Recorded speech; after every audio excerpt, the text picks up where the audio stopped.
Welcome to the Sci-Fi Center, the place to be, where comic books and wrestling collide magically. Movies, TV shows, and pop culture we share. Get ready to rock, we're here to take you there. From superheroes to aliens in outer space, we've got the latest news and reviews in our embrace.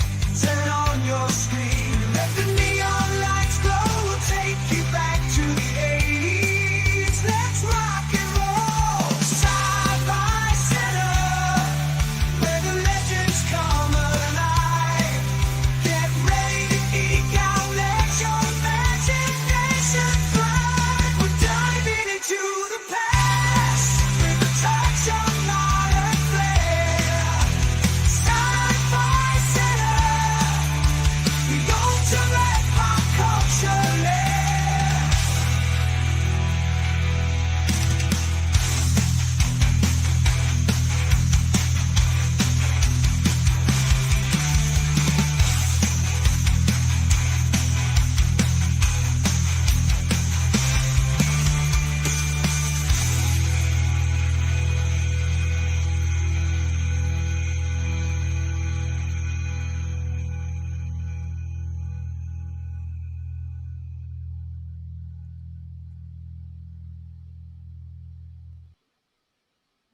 Happy Saturday. Happy broadcast, the last broadcast from this particular Sci-Fi Center. This is actually, this broadcast that I'm doing right now is one of the last things I will do in this spot. Immediately, as soon as I'm done here, I've already started moving the some of the smaller stuff down to the new location, which is right below me. So yeah, this is the next time you guys see me on the air. There will be no show tomorrow. There will be no Sunday night weekend wrap up because I will literally be in the process of moving. I will not be here because I will be in both places, and I will not be at the office. So tomorrow, this is going to be the last one from this location, and I'll probably jump back on Monday to do like a makeup stream in case there's anything we don't cover tonight. But yeah, this is it. And also, I believe tonight is daylight savings again. Or tomorrow morning we get screwed out of another hour. It's just kind of like with everything going on so far, I haven't even focused on my anger towards the annual ripoff that is daylight savings, the most useless thing we do as Americans. Other people have smartened up. Other people in America, certain states have smartened up and do not succumb to this bullshit. But here we are doing it again, giving away a perfectly good hour for no good reason. Welcome to the Saturday and Overnight Live edition of the Sci-Fi Center Presents. I'm your host. I'm going to be it for most of the night. Brad informed me late in the game that he's not going to be here till way into the stream. So depending on how long it lasts, we may or may not have a co-host at some point tonight. Topics are pretty much standard stuff. Oh, hold on. But that's hey, we were given a notification early. We're going to do some more Green Lantern talk. We are going to dive into some really cool stuff, comic-wise, cover-wise. I am not thinking too much of this Amazing Spider-Man story run with Mary Jane as Venom, but man, the covers have been great. We will also discuss the final issue of DCKO. I'll show you that. There's Kenny Omega. Very, oh, jeez. And then like I said, some of the cooler covers that came out this week. We'll go over that. We'll also talk about Superman, Son of the Demon, which is Volume 2 of the Absolute Superman run. So if you are looking at some of these prices and you're like, wow, I need to give away a kidney or sell a kidney in order to afford some of these, you don't have to do that. You can easily go and get some of the trade paperbacks and not have to donate any organs. Today, March 7th, is the 40th anniversary of the release of a film that you've seen us talk about a lot here, and that is Highlander. We'll discuss that and the impact that it's had since then, the legacy of the Highlander franchise, all the way up to the point where we are now, where we're about to have a remake with Henry Cavill and Christopher Lambert as is in this movie. He has a cameo in this movie. I'm wondering if Adrian Paul has one as well. What else is on the agenda? That's about it for the agenda. So let's wait and say hi to the chat and get this thing going. I want Green Lanterns, not lanterns. Well, you're gonna get Green Lanterns. I don't know how many. Hold on for a second. I don't know how many of the other color spectrums are going to be in there. I'm hoping not too many, because one of the things I really didn't like when it came to Blackest Night, because Blackest Night started out as a really cool story. It became Infinity Gauntlet or War Part 2. It started out cool, started out with a purpose, and just got too bloated and just too big. And there was too many lanterns, too many plots, too many sprawling things that, in my opinion, weighed that story down. It started out as something good, but it lasted too long and got too big. I don't want to see that for Lanterns series. So, but to me, the word, having the word Green Lantern or Lantern in it to me, it doesn't really, as somebody who's been collecting all my entire life, the title doesn't mean that much to me. Now, there may be, obviously, Sinestro is in here, so you may see a yellow lantern. You may even see a black lantern. But I don't think it's going to veer too much off the course of the core principles that are in this, and that is Hal Jordan and John Stewart. So I think you'll be fine there. What's going on, Jared? Dale, how you doing? Hi, Ozzy. How are you doing? Thanks for spreading the word about the stream. So now, if we live only those couple of steps away from the brand new day trailer, and hopefully we get a Doomsday cast reveal too. I'm not holding my breath. I mean, I know they're supposed to be coming at any time now. You have movies coming out that they should be in. They could do TV spots, but when it comes to like projected dates of trailers, I just, whenever they hit, they hit. You know what I mean? Like when we did the Lantern one wasn't supposed to even come out that day. It came out the day before. So it'll be nice to see. I thought it was nice to get another Daredevil Born Again teaser. I don't think we're going to get the official full trailer leading up to Born Again Season 2 release. Well, it doesn't really cost them anything to air it in certain places, but I don't think they spend that much money on TV shows when it comes to advertising anyway. They blow their wad on cinematic stuff. I saw the Born Again trailer or teaser or whatever you want to call it. We really don't need it. We already know the premise. I saw Jessica Jones, and I'm fine with her. I'm fine with guest people coming in for a few minutes and getting the hell off the screen. I don't want them hanging around. I don't need the Defenders. I don't need to see any of those cats for a significant amount of time, because it takes away from the character I tuned in to see, and that's Daredevil. The only character that I am really okay with it outside of his inner circle that I don't mind seeing on a semi-regular basis is obviously the Punisher, because that character was designed to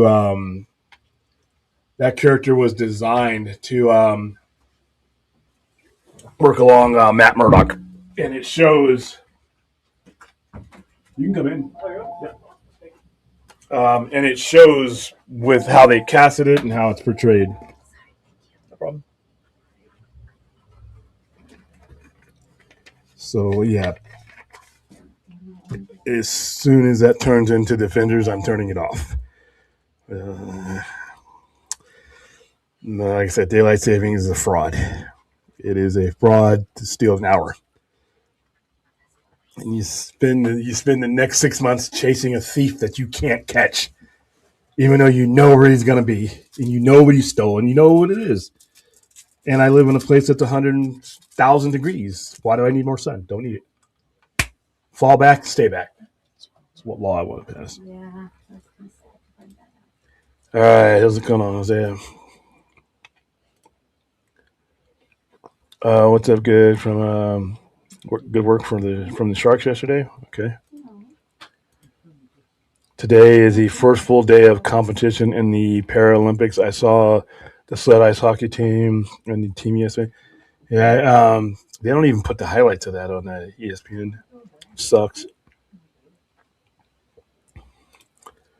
The show looks like it's embarrassed of its source material. There's no way you could be able to get that from a teaser. That's what a lot of people are doing. They're jumping to the gun because you guys think you know more than the people writing these stories. That's like me saying I know how to launch a space shuttle or operate a satellite or split the atom. But we're outsiders until we see the story. Once you see it, that's a different thing. Once we see the series or we see a couple of these episodes, but you're judging something by a teaser when we have no idea how the story is going to roll out. Only they do. Funniest part of yesterday's stream was you guys laughing and agreeing how dumb and stupid the complaints are about the lanterns and Jared Joy. Yeah. And I even told him on the air when we were on Junkie is like, you're taking your expectations that is built on all of this, and that's built on everything that we've grown up and read and watched and played in video games, and you're trying to apply that to somebody else's story when we don't know where they're going to come in. We don't know what story that they're telling. I mean, this at some point we have to put our expectations down if you're either going to watch the show or not. And if you're going to watch the show, you need to embrace their expectations and their goal and their story because it's their show. How fair is that for me to bring this version of Green Lantern into Damon Lindelof's story when this is not his story? It's the same character, but he has the right to get there his own way, just like the person who wrote these stories did. So I see a lot of that going on, and it's kind of silly, actually. I'm not familiar with the yellow and red lanterns. Or you think of yellow lantern, thanks to Sinestro, the accordion ring, that type of thing. And then Guy Gardner had it for a while. So it would be nice to see them introduced in other species.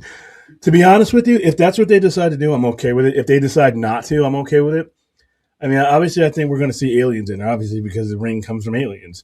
You're going to see the Guardians in there. You're going to see Sinestro because he's listed in being there. He might be captive already. We don't know when this takes place. We also don't know how far before Superman, if at all, it takes place. There's a lot we don't know, but I'm okay with just seeing those two for right now, if that's where the story takes us.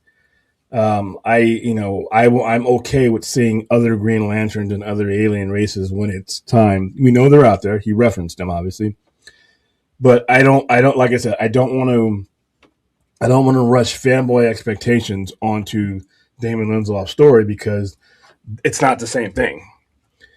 It's not the same thing.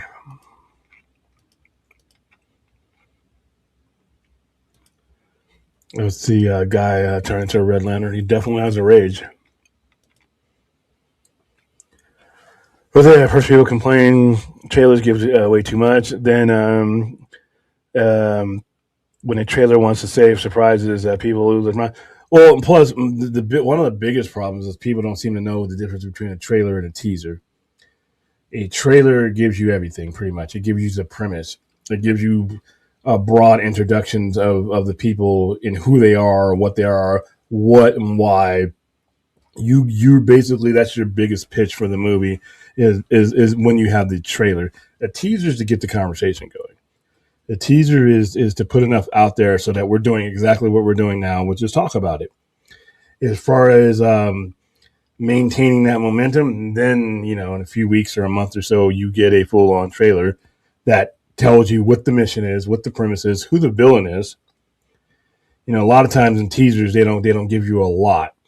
They introduce you to the base characters. They give you a bunch of out of context, out of order images, and then that that's what you go on. I mean, a lot of the times these things are 30 seconds and that's it. It's basically a clarion call. This is coming out. This is when it's coming out, and then you'll probably have 2 or 3 more trailers, and you'll see the conversation change. But right now, the conversation's kind of ridiculous. Kind of ridiculous because not only do we not have any of the things we need to form this type of opinion, in my opinion, we're enforcing and trying to imprint our opinions from what we saw in our comic book or a cartoon. Yes, I know it's a comic book adaptation, but at the same time, and I will say this over and over and over and over again, comic books are comic books. They're not movies. Even movies that are based on comic books are ultimately, at the end of the day, films. And you have to approach that storytelling in the appropriate tone because that's what it is. There's a reason why, some of these things aren't adapted 1-to-1 because the story doesn't roll out that way in a movie or a TV show.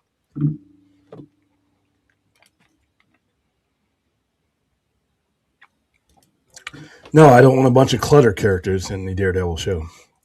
If I tune into Daredevil, that's who I'm tuning in for Matt Murdock. I'm tuning in to see Charlie Cox play Daredevil. I'm tuning in for the Kingpin. I'm tuning in for those tight knit stories that they are best when they are telling those. I'm not tuning into the Defenders. If you tell me that it's the Defenders, I just won't watch. Because I wasn't the biggest fan of that show to begin with. But when I'm watching Daredevil, it's the title character is Daredevil. That's who I'm watching. That's who I'm there to see. So forgive me if I want to see what's advertised. Save the clutter for other shows. Well, funny you mentioned not wanting too much characters in Born Again. I felt Civil War was pacing. For Captain America. The thing about Captain America: Civil War, and it's considered another Avengers movie, was because after 2012, Captain America and Iron Man are synonymous with the Avengers. And that story was a furtherance of what would go on after that movie. Daredevil, yeah, he's been a Defender, but that's not you can make an argument that for a lot of people, 50% of their intake of Captain America is from the Avengers. You have a lot of people who are very familiar with the character that don't buy Captain America's solo comic but the Avengers is something that he is a cornerstone of. So seeing them in a movie that was called Captain America, but even at its apex, Captain America Civil War was still a Captain America movie. Then it was an Iron Man movie after that. Everybody else is pretty much there as a support character for those 2 characters, and primarily Steve Rogers. It's a different situation when you're talking about having all these other characters with Matt Murdock, because if you look at historically, no matter where he's been, and especially in this show, the strength of the character comes from that his solitary nature with a handful of people that he can rely on. And I don't need Power Man, Iron Fist. I don't need any of those guys. They want to do their own show. That's fine. I may or may not watch it, but I definitely don't want to see Daredevil go down the Netflix road again.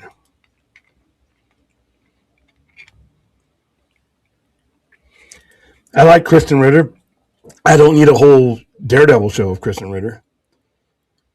Depending on how you use her, I guess.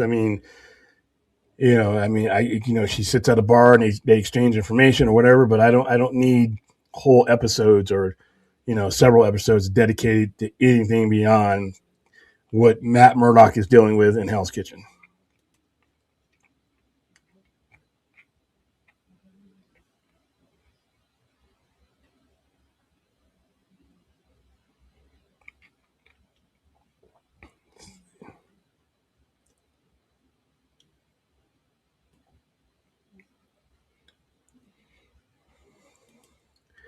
If you're prone to be interested, yeah, but it interests me. And again, I'm already on board though. So I can't tell you guys how to feel about the trailer. I just know most of the basis of the complaints were bullshit. Like I said, you like what you like, you like what you don't like, get excited about what you get excited about. But if you're going to break it down to common sense and things making sense, if you're going to make a complaint or anybody's going to make a complaint about something, it should be based in common sense. And so far, I haven't seen too many that have been, to be honest with you. A lot of it is your expectations, or not just necessarily you, but somebody's expectations in their skull of the finished product that they want to enforce on the people who are running the show. And to me, that's like, why are you even just read the comic? If you want that kind of comic accuracy, there's places all over the world, they'll sell you any comic you want.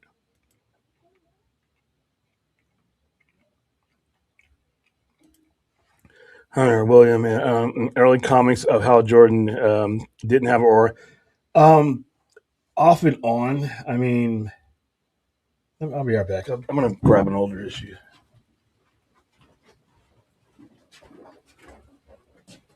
You guys got any questions on anything? So complete novice, no nothing at all. There's a face value, or is everything pretty much Okay, so everything here is face value unless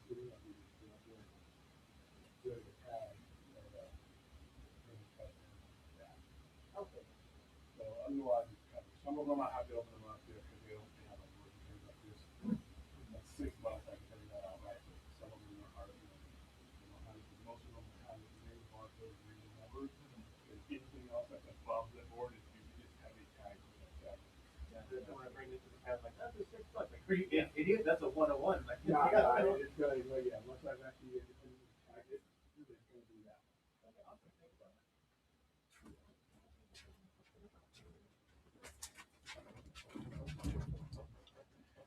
All right, a lot of these questions are going to be based on who is drawing it and who is writing it at the time. But this is a facsimile issue of the first appearance of this Green Lantern. So as you can clearly see, he's flying. There's no aura. Also in this issue, he, the costume doesn't materialize when he puts on the ring. He actually takes the costume off of Summoner and puts it on, and then begins using the ring. He can actually use the ring separate from the costume. It isn't until later on where you start to see, him doing a lot of the things that he would be known for throughout the decades. So,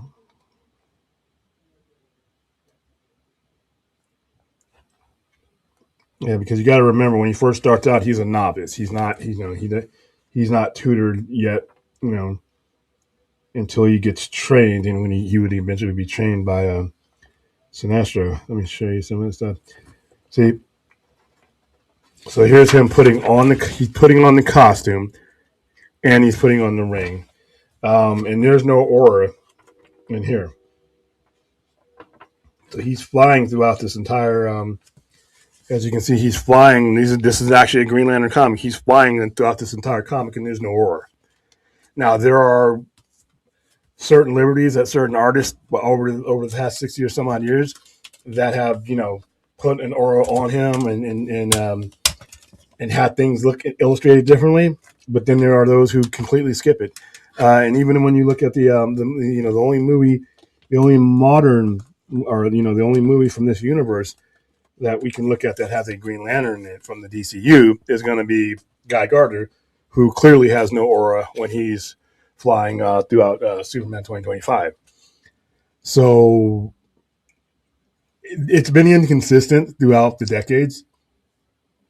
When you see the 2011 movie, which I don't like, he has a lot of that. I think some of the biggest problems that movie suffers from, it's trying to be a comic book and not a movie. That's the biggest problem that some of the cheesier,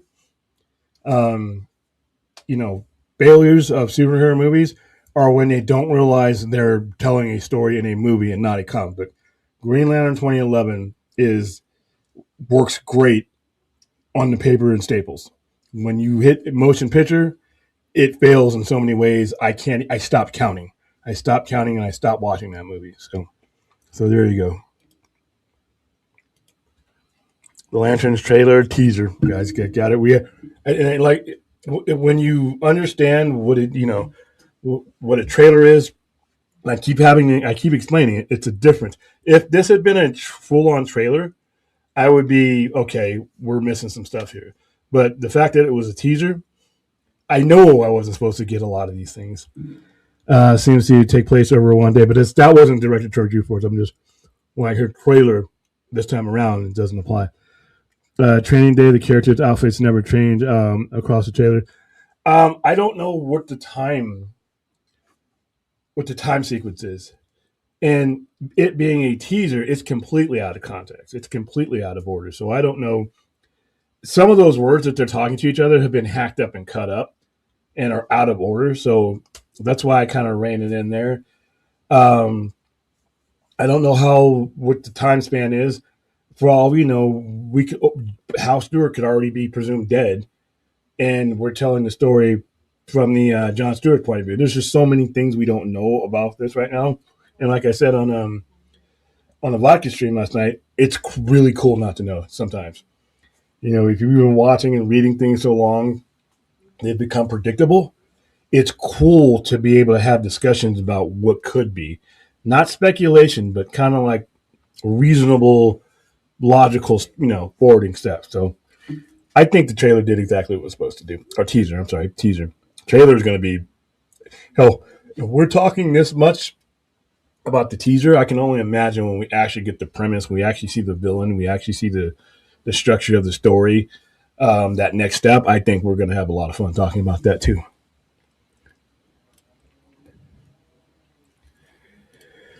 One thing with comic shows and movies is to have fun, not make fun of it. Yeah, I agree. And that's why even myself, I just, especially now when, I'm a content creator, I try to look at it and, watch my stuff again and see if I'm not having fun, we need to lighten up because it's really, this is all supposed to be for fun. What you got? I just want to make sure these are this one, we want to get this one, but it's the same. It's 159, right? It's 159, but it's a foil cover, so it's a little bit different. Cool. Yeah, okay. I'll put that back. Yeah, so there's giant issues of those too. Be right back, guys. So this one that you have.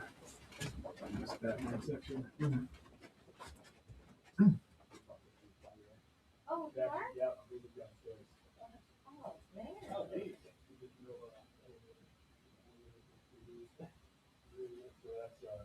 These came out like that.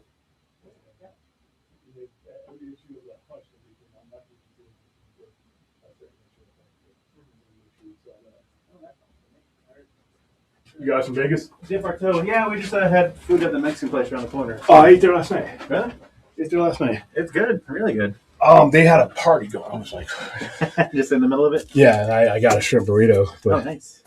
I'm a Roberto's guy. Really? That food is good, but that Roberto's, man, it's just something to it. In fact, I'm about to order a fat burger. Solid. I actually like the taquitos and the carne asada burritos from Roberto's. Those are Oh, good. yeah, favorite. Yeah, So they're not all created equal. No, I like the one by my work, which is on Decatur and Russell. Okay, I go to the Flamingo and Rainbow usually, Okay. but there's one around. If there's not this, if that certain cook is not there, I look in. If he ain't there, keep going. Just keep driving. I just keep going because hey, listen, certain people there are cooks and there are artists. Mm-hmm.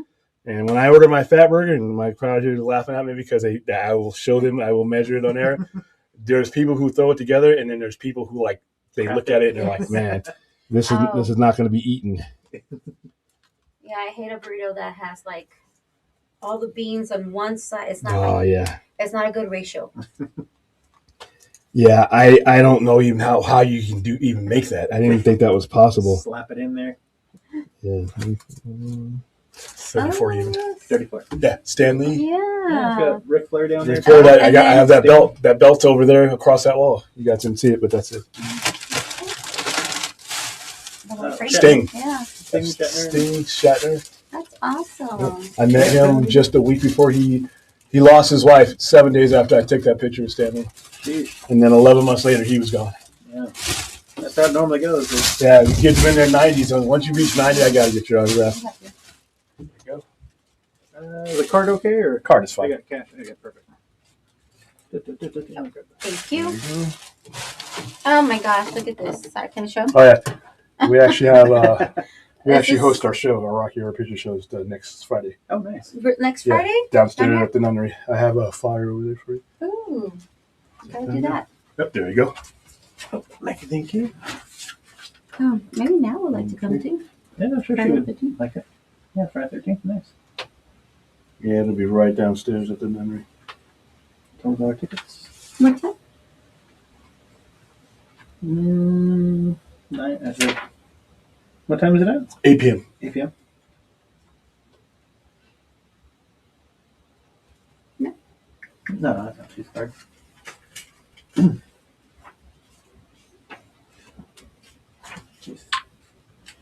No. There you go. Need a receipt or anything? That's okay. I appreciate Cool. it. You guys are all set. Thank you so much. Have a great Awesome. night. Thanks Thank for being you so here. No much. problem. Yeah, I'll see you next time you come. I'll be downstairs. We'll catch you there. All right. Thanks, Awesome, guys. Thank Have a you. great night. Sorry about that. Retail reality. Yeah, have fun with this stuff. Have fun with this stuff. I think we spent with the whole DCEU. I think we've turned, some of us, not all of us, have turned this into a confrontation and a fight. Every little thing that comes out, instead of just being like, "Wow, that's kind of cool," even if it may not be 100% what you like. It doesn't need to be a war. The battle lines don't need to be drawn. I know there's people out there, that don't like James Gunn and are not going to like anything with his universe because of this war. And then I got people who have made their rent money and their car payment and their, insurance payment by antagonizing Snyder fans. And to be honest with you, I don't want to be a part of any of those anymore because I didn't get into this to fight a battle. I get into this to have fun. So yeah, I agree 100% with you there, Joga.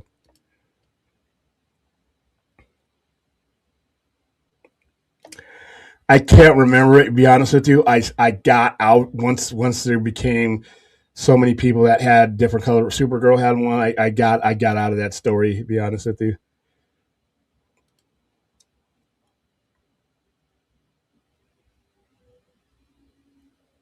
You may see him. Listen, he brings up Chip. So I mean, you may see Nort. Oh my god. And the funny thing about this trailer or this teaser, and then I know it's hard because I'm even mixing it up, but there's a difference. The thing about this teaser, and this will be the big difference I think between the teaser and the trailer, is all the bells and whistles that we know the Green Lantern has. We know he's going to build constructs in here. We know we're going to get extraterrestrials in here. We know there's going to be all kinds of things that are consistent because he even references them in the teaser that they don't show in the teaser because that their point was for them to focus and introduce. This is John Stewart. This is Hal Jordan. I'm training you. And that's pretty much it. Now the trailer, I actually think the trailer we're going to see Sinestro. I think the trailer you'll see some constructs. You may even see them in their uniforms. Who knows? But I think that I think a lot of people are assuming that because they didn't see it in the teaser that it's not there. No, it's probably there. I use Watchmen as an example. The trailers for Watchmen did not let you know what was in the Watchmen. And there are certain things that happen throughout the Watchmen that there's no way that they could have ever shown you in a trailer or teaser because it's plot lines that would have gotten ruined. So you may see the planet. You may see the planet. I mean, there's 3,600 lanterns at any given time, so you may see all of them at once, and I mean, he may get called to Oa. I know it's been mentioned that we're going to see Oa too. So yeah, I mean, I say be open to seeing all of these things. All right. Damn, I thought I invented that. I wanted to hear sounds of a collective DC writers face palming due to the oversight of such a cool idea. Oh, okay. Are you still in your movie? Yeah, I have already started moving some of the smaller stuff down, and I will continue along that as soon as this show is over. And then the crew is going to be tomorrow, and we're going to take this counter that I'm on, all my glass shelving and all of the heavy two-man stuff, is going down tomorrow, and I will be spending all day taking the rest of the shelves out and placing them exactly where they're going to go. But yeah, a lot of the heavy lifting is going to be done on Sunday morning, and I'll have a full day. And then the power, they couldn't put the power on the same day, so the power comes on Monday. So we'll be back and forth, making up time that way. And by the way, this wall is coming with me. This wall is detachable. It's not. It's actually a wooden board. It's an 8x4 board that I attached to the wall. It's coming with me. Now, where it goes, like right here where I'm at right now, is my counter where people walk up and they buy stuff. When I go downstairs, it's actually got a smaller office where I will be broadcasting from. So, there's a good chance that you like what you just saw right now with me stopping the show. I would still stop the show for a customer, but you wouldn't hear me or see me interact because the retail counter is going to be just like it is now, but the office behind me will be where all this goes. And I think that's going to make for better acoustics because right now it sounds like sometimes I'm talking out of a barrel and I can't stand it when I re-listen to the show because it's wide open. There's no small enclosure. It's a wide open retail area. Where we're going downstairs, it's an enclosed area. So I think the sound quality is going to be a lot better. So yeah, bad news is you won't be able to see any of this. I'll have some kind of background though. I'll have something cool for you, to look at. But yeah, this is you see what you see is because of the dual setup. I'm doing two things at once. I'm hosting a live stream, creating content while I'm running a retail store. But that'll still be the same downstairs, but it'll just be segmented differently. You just won't see a lot of this. Let's see. How you doing, Dan, man? What's going on? Nah, I'm not even a big fan of what they've been doing with Elektra when she's Daredevil in the Devil's Reign series.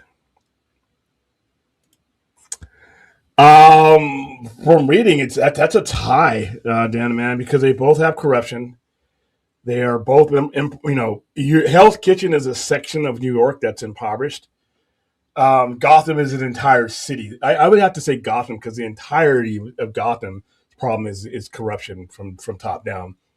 Obviously, you have corruption in New York as well, but Daredevil's domain for the most part is in Hell's Kitchen. That's where he is. Batman has to go all over Gotham, and all of Gotham at any given time is corrupt.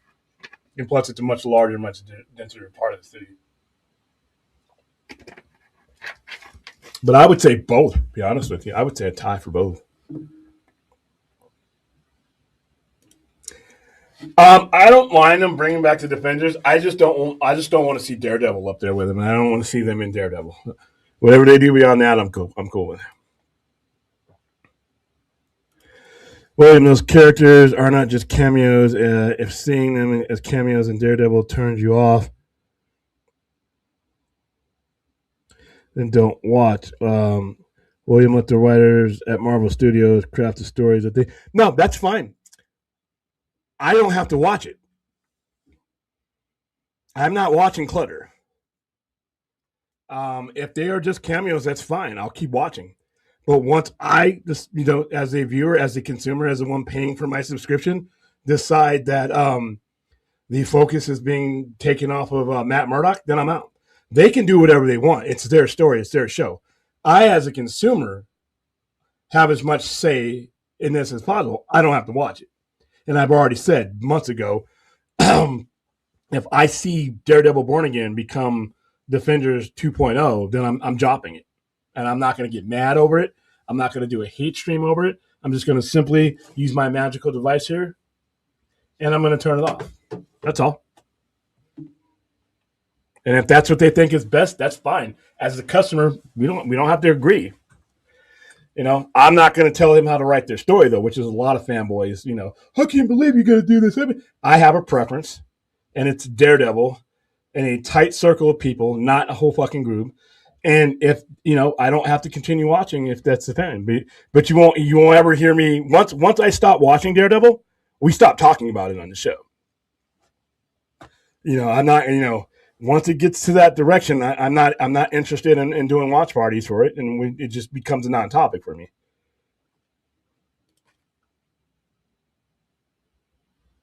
see.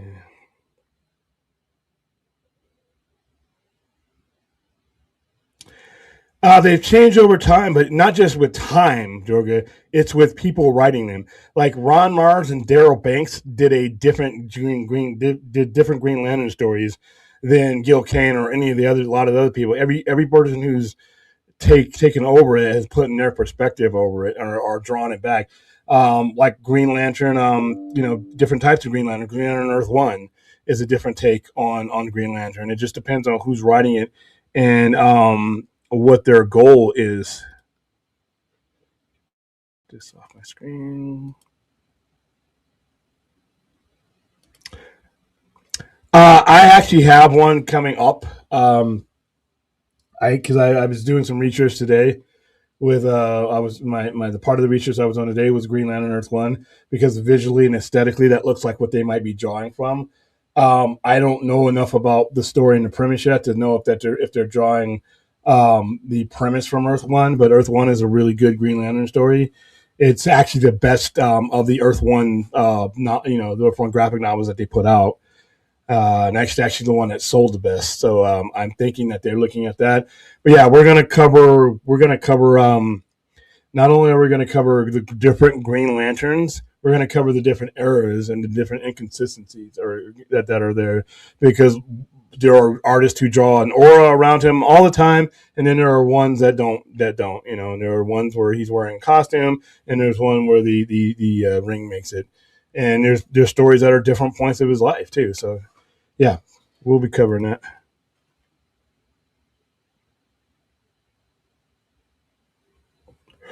I mean, you just saw a Green Lantern flying around with his power ring, but he wasn't glowing.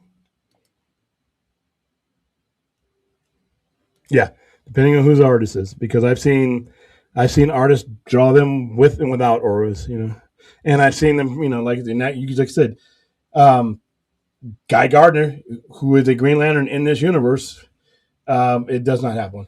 Now, also noted that a lot of the artists who draw Green Lantern and use their aura will only use it when he's in space to illustrate that the ring is giving him a protective atmosphere. So it all depends.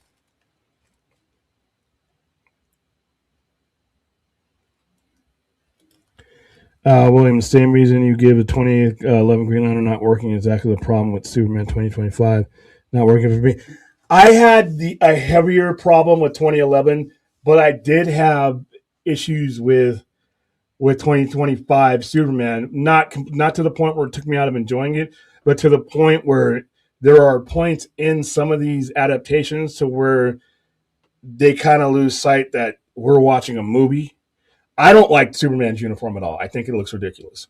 I think the color of it looks ridiculous. I think there's a place for that tone, and it's not in that movie. In the movie looking like that. Not in 2025.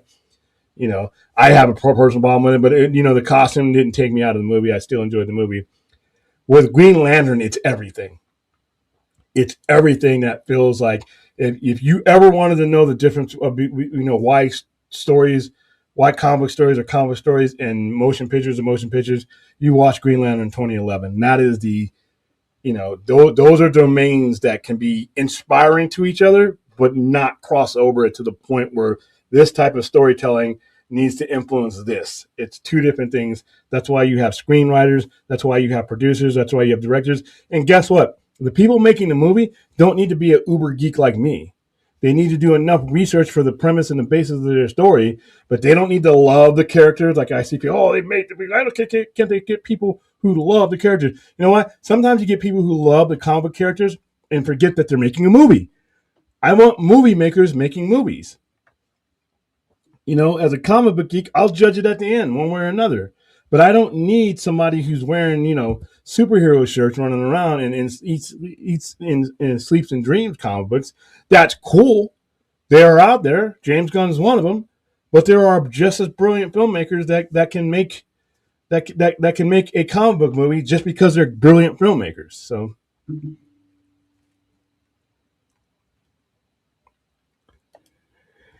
If you're training someone to be a space cop, a good gauge would be how they go about things, be investigate murder mystery on their home planet, theoretically. it's hard to say what's going on there. They've been training for 2 months, and apparently Hal stumbles across something that bothers him or something. I don't, like I said, there's just not enough in that teaser to really build it. So I don't even know, what they've been doing for 2 months. I mean, he says he hasn't worn the ring yet. So apparently Hal is taking some unorthodox, training to make it so that the ring is a tool and not something that he's overly reliant on. That's something a lot of Green Lantern writers have done. If they don't do it every now and then, the ring just becomes a gimmick. Becomes a writer crutch. But if they base the story on the person and the will of the person and the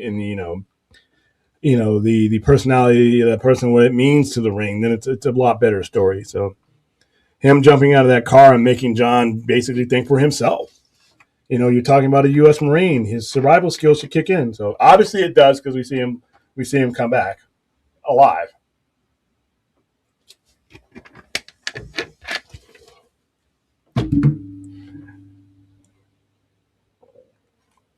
Hal Stewart and John Jordan. Yeah. Let's see. Horror farming. That sounds gross. How many Earth Green Lanterns are?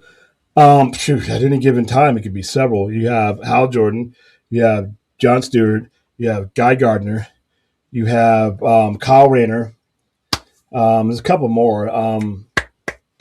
What's her face? I can't think of her name right now. I would probably walk over to the GL section.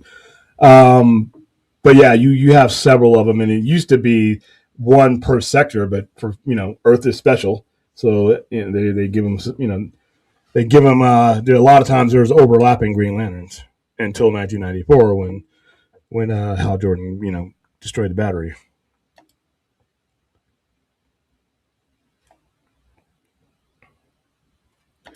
Dan the Man, my main problem with the Gunverse is that everything has inconsequential zero stakes. Gun says comic books are inherently stupid. Well, he's a comic book collector. Before he was a director, before he was a producer, he was a comic book collector, and he does have extensive knowledge. He hangs out at comic book stores. It's not like but some comics are inherently stupid. But that doesn't mean that he's saying that with a broad stroke. And we're not far enough into his universe for me to make the assessment that of any given that he's always this way. We got a movie, a cartoon, and 2 seasons of a TV show. That's what we have.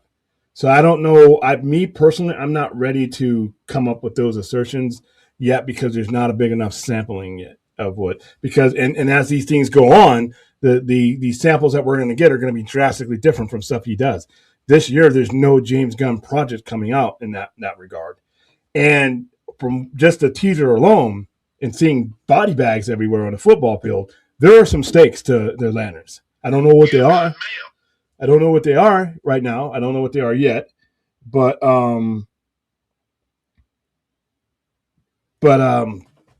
they're there. I mean, and they may have galactic consequences. So I think it's too early, Dan and Man, for me to buy into that right now. But give me another year, and if things aren't building and escalating, then I might agree with you. But right now, I just don't think there's enough data. No, I don't ever include. I include Alan Scott as a Green Lantern, but because his power set and his circumstances are drastically different than the Green Lanterns of Oa, I consider him something else.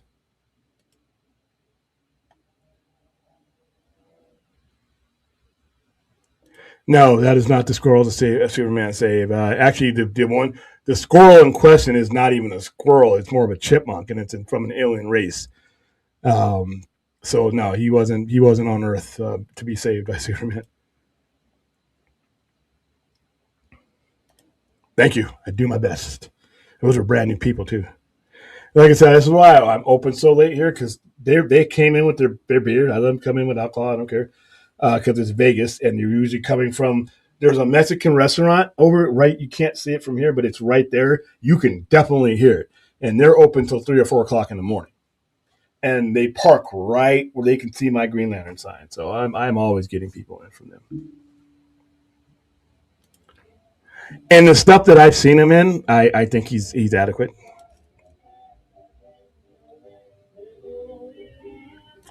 I am getting bags made. I'm getting my own signature bags made. They're going to be white with the logo on them and our QR code on them. But yeah, we're getting a signature. I wanted to wait until the move was completed first, though. Oh no, I just apologize, but it was losing my train of thought. Yeah, I've already explained. I'm in a weird situation that a lot of your people in our community are not necessarily in because I'm literally doing this show from a live, open retail environment. So every now and then it happens. I don't know if binging the lanterns is a good idea. For me, at least, I'm one of those guys. Like, say, when we watch lanterns, I want to be coming back and talking about it. I'm like, what about that? And dissecting it and having that conversation. If they put it all out, if they put out, I think it's 8 episodes out, then the conversation is over.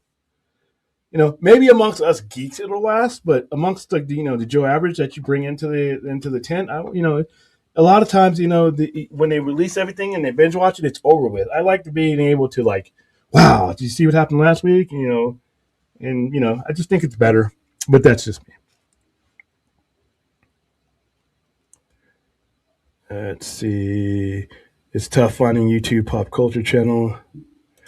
It's tough finding YouTube pop culture channel that isn't complaining about every freaking thing these days. I try. I go on mine too. But I try, and I think it's because I watch the shows over again. If I don't like where I'm going and the way I sound, I will make adjustments. I will make adjustments, but it comes down to it is if there's something I don't like, I just don't want to waste time on it. I think there's a lot of energy that goes into being angry, and I talk about these things, because they're fun and because I want to relax and I want to let my mind go away.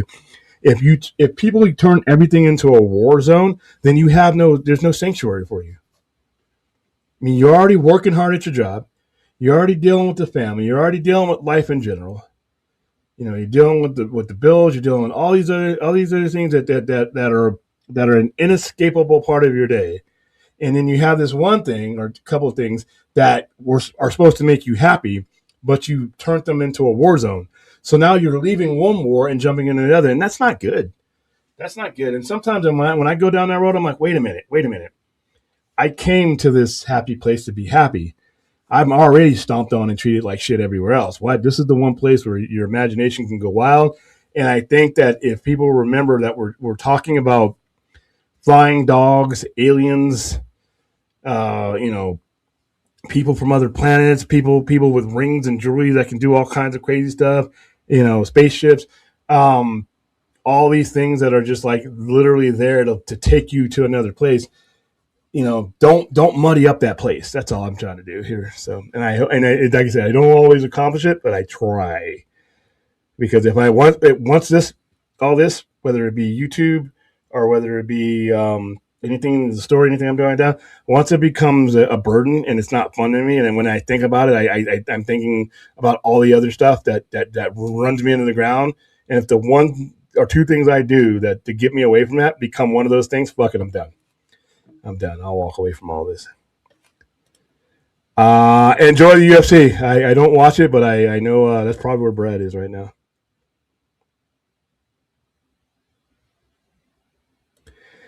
I may need some stuff taken down from a ladder that I might need you to climb, but I got a crew tomorrow that is going to that's good. Plus, like I said, I've been planning this out for a little bit. All right, so what we need to do.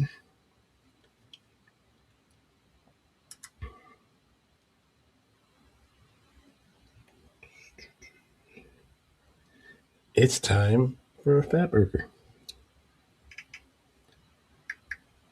Yes, it is. It's time for my two queens. They're probably waiting for me. By the way, fat burger. You need to sponsor me. I've done my part. You need to sponsor me. I shouldn't have to get on my phone and order this fat burger.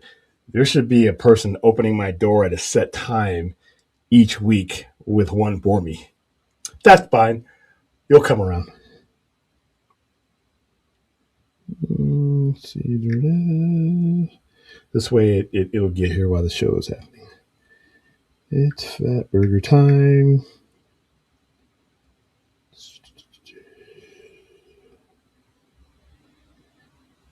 Let's ooh, wow. I still can't believe there's people who order a one patty fat. Why would you do that? Let's see. Triple X, of course. It's hold on.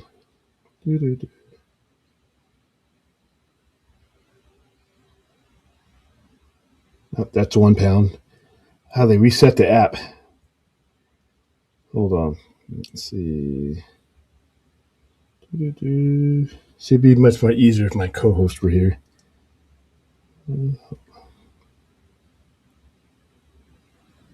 Ugh, turkey burger, not today.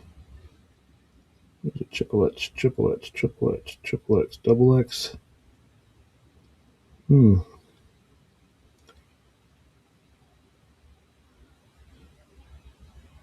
Be right back, guys. This is important.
That is done.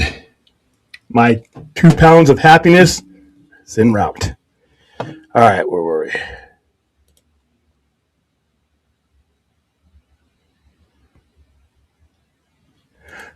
No.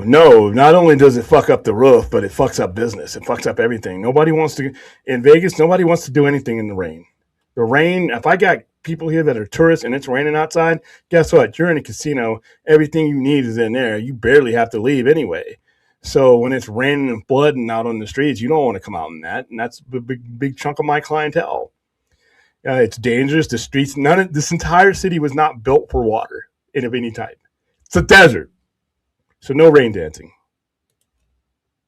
You know when you can do a rain dance? When I get the hell out of Las Vegas and go back to California.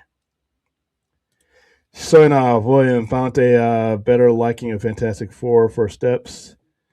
I find it better liking Fantastic Four First Steps as time has passed, especially after knowing Galactus wasn't trying to destroy the planet and was and he's still. But yeah, there's a lot of movies that I allow myself to revisit. I love Fantastic Four First Steps. That was my favorite comic book. Actually, Thunderbolts was a better overall story for other reasons, but Fantastic Four was everything I wanted it to be. And I love it when a movie like that does not let me down. But there are a lot of people I know that weren't too sure about Fantastic Four when they saw it. When you get to watch it on streaming thing, and you get to slow down. So yeah, but there's a lot of movies that I have been revisiting lately that I'm like, ooh, I didn't like that at the beginning, but now different points of the year, different moods, different points in your life. Maybe you try a new movie again, or a movie that you weren't too cool about before, and it might look good. That's a cool magic about movies. I can understand the thinking behind doing a Netflix Marvel universe and building up the Avengers, but the execution was lackluster, and it just slowed it. Okay, so here's my problem with the whole Netflix Daredevil. As it became, I still love it for the most part. When you have too many things going on, it blunts what made it special. Any of those characters, when they're all together, to me, it's like that's not, those particular characters. It's not like the Avengers. It's not like the Avengers where they played off of each other. Those each individual, even Iron Fist, which I didn't think that was great. All those people were better when the story was focused on them and they were able to shine. I thought that you're right. They poorly executed putting them together and having them on the screen together. To me, it just became a cluster. So.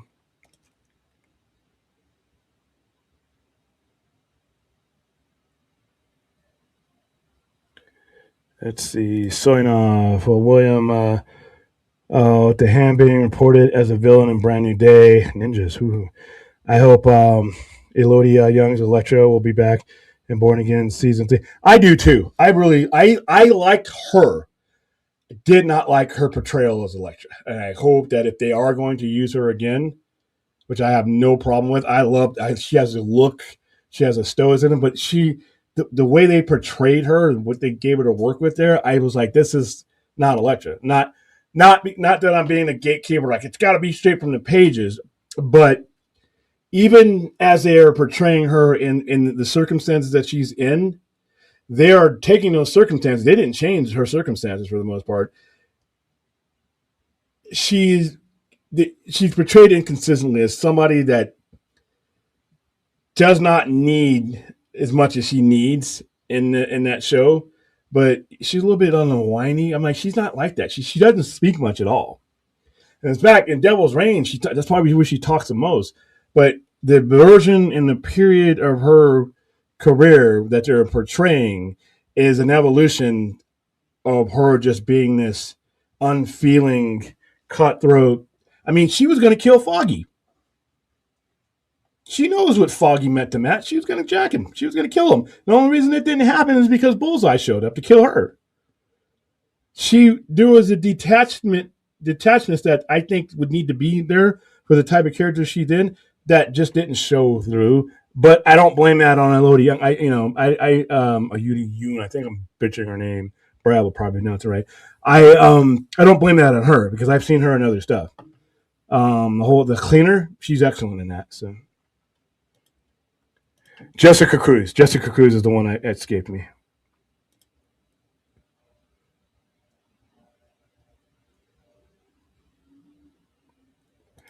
Ooh, I don't know, man. I don't know. We'll get back to the watch parties once I get relocated.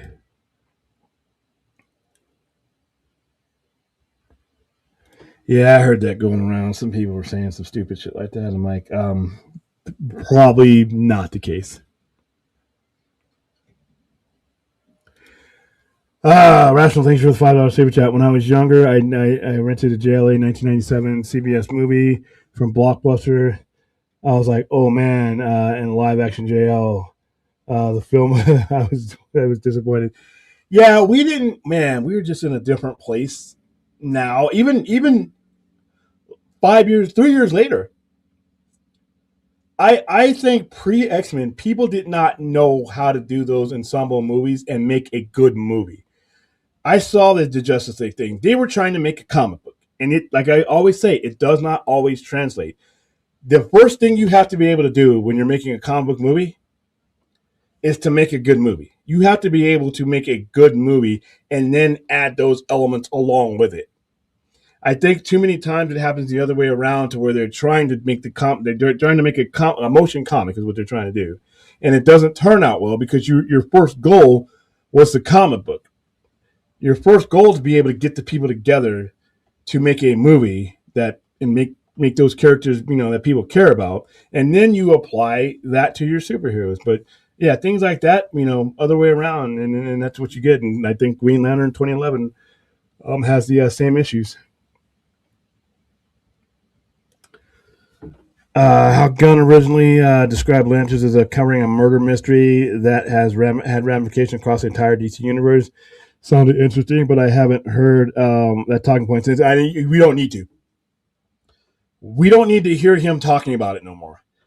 What we need is to see these teasers, and we need to see TV spots, and then we need to see the actual trailer. And then we need to see the actual show. Its show is over. It's tell time. So I think I still think that is the premise, Dan. I still think that is what's going on, and that's why I love it. You take all the elements of what I love about HBO, and then you take Lanterns and you produce this. How can I lose? But I think we're at the execution phase to where you're actually going to start seeing these things, and not necessarily him, being a talking point now.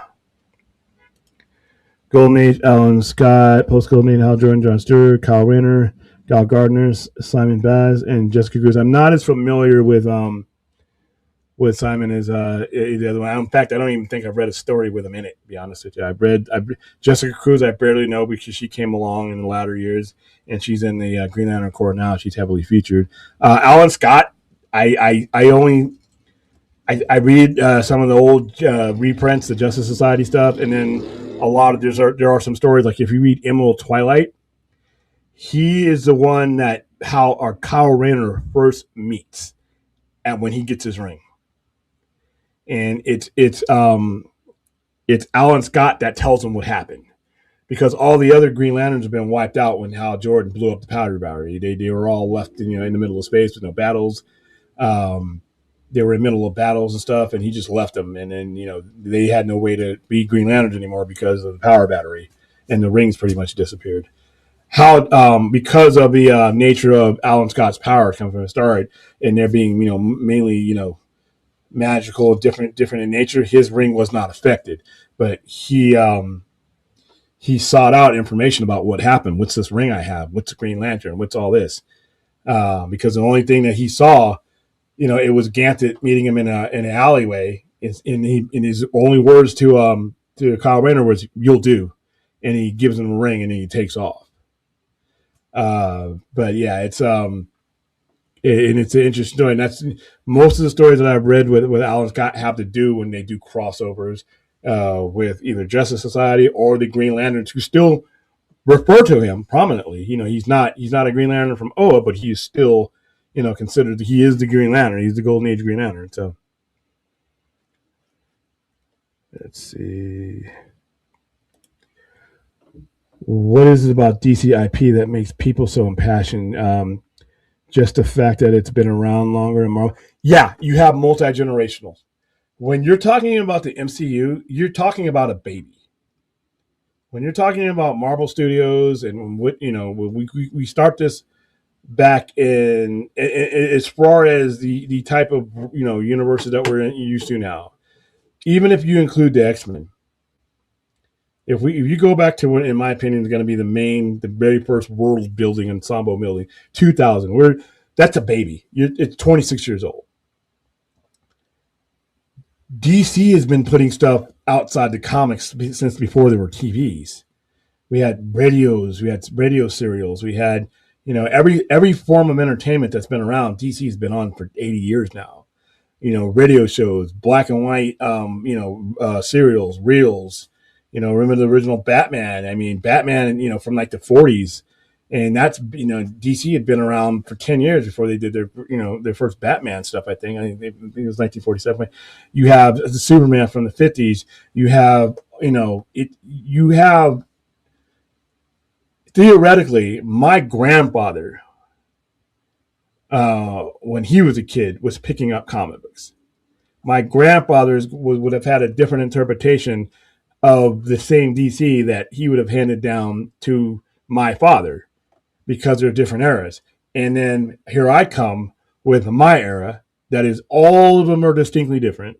And then if I had a kid, he would be growing up with a completely different era of those characters, whether it be on screen, video games, doesn't matter what.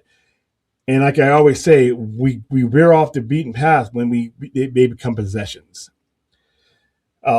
Somebody had that Superman or Batman story or era that was special to them, and that's the way they view that character. And they don't, it is not open to interpretation for anyone else to change that character. That is a character that they grew up with, and heaven forbid it was in a movie, because now you're talking about a cinematic experience. So when you have that many generations that's involved in these movies, they attach these movies to something, a time, a place, or a person that's special to them. It becomes territorial when it's been around that long. With the Marvel, based on making movies on the large scale that they have been for only 26 years, you haven't had that yet. You will have that, because guess what? There will be a new Wolverine. There will, if we do this comic book movie thing with Disney and Marvel, eventually these characters that have made an impression on people and people have attached their lives to and attached their happiness to, as these people get older and the story still needs to be told, another generation of those heroes are going to come about, and then you're going to start seeing a friction. I can already see it because you're going to get a new Wolverine. But for most of the MCU, even in Fox, there's only been the one. So that generation now is going to be, going through the same thing that DC generations have gone around for decades now. I think it's a generational thing. And I also think it's a possessive thing. These characters mean to people, which is, I'm not knocking that. That is great. These things should make you happy. They should be benchmarks in your life. Where was I at when I saw that first Superman movie? What does that mean to me with my dad, my family, all of those things? That is nothing wrong with that. The problem is when you think that other versions of those characters can pierce what you have. If something like that can happen, then you don't have anything special. So that's what with DC, it's more exacerbated, because by the time we even get to a certain point, we've had 3 or 4 type of interpretations of these characters, and each interpretation of a DC character represents a different life, a different era that don't always go together. And I think that's a problem. Marvel is due for it. But that's my reasoning for it. And a lot sooner than I thought it would be, at least by 15 minutes. It's to Brad. Yes, sir. Yeah, I told William earlier I was out this evening, so I was gonna be a little late getting on the show. But actually, and part of that was I was thinking about going to see I was thinking about going to see The Bride, but I didn't get the chance. I may do that tomorrow, but I ended up going to see a Protector with Mila Jovovich. I really dug it. I really enjoyed that. What was it you saw? Protector. Oh, yeah, with Mila Jovovich. Yeah. It's kind of like her doing kind of like a riff on Taken. She's an ex-soldier. Her daughter gets kidnapped by human traffickers, and she is trying to rescue her daughter. Is Jason Statham into Taken? No, he's not in it. So is that you're like whether or not you're gonna go give it a? If you're gonna take his tropes, he needs to be in the movie. No, I enjoyed it. This kicked ass. She kicked a lot of ass, and actually, host Sung Pak actually was on, because that's on the credits. He's the dude actually who played Liu Kang in the original couple of Mortal Kombat games. He did all the and okay, you're not off to a good start. No. I'm sorry. That dude's royalty. And I gotta know who he is. You're royalty. A lot of ass kicking, a lot of fun, but also a really interesting twist ending, and that's all I'll say on that. It's something you don't see coming. Something you don't see coming. The M. Night Shyamalan type of yeah, exactly. I mean, it's not supernatural or anything, but it definitely recontextualizes a lot of things. And yeah, I'll just leave it at that. But yes, really enjoyed Protector. And again, I was thinking about going to see. I may go to give that a look tomorrow. The Bride. I hear that's not doing well. Apparently, it's a really. I'm hearing mixed things about it. I was gonna go see that. That was gonna be one of my more anticipated movies. It doesn't look that good from what I saw. But then again, I've only seen a little bit. So plus, I'm hold on, reading. I'm just getting caught up on So how long? I don't know if you mentioned on the show before. Like, how long have you had kind of the move downstairs in the works, or how long have you wanted to do that? I've been wanting to do it for 2 years, ever since we were having difficulties with the elevators, and they were going to do it 4 or 5 months ago, and then they said, hey, they canceled it because we got the elevator working, and then it's like, well, okay, cool. Well, we just need an inspector. That was 4 or 5 months ago, and then every day it was like, well, we're going to get an inspector. We're going to inspect it. I'm like, well, who is he? Is he Jimmy Hoffa? Is he is he is he the man in the grass? Who is this? Where do I need to go to get this guy? And then I guess that was an issue, and finally just said, what, with all the other issues and the fact that I'm the last one on this floor. So they're just going to move me on. They're going to redo everything, but it's just there's no other business on the top floor up there. No, they've. I thought wasn't that where Fatburger was? No, Fatburger is like 10, 15 miles away. Okay.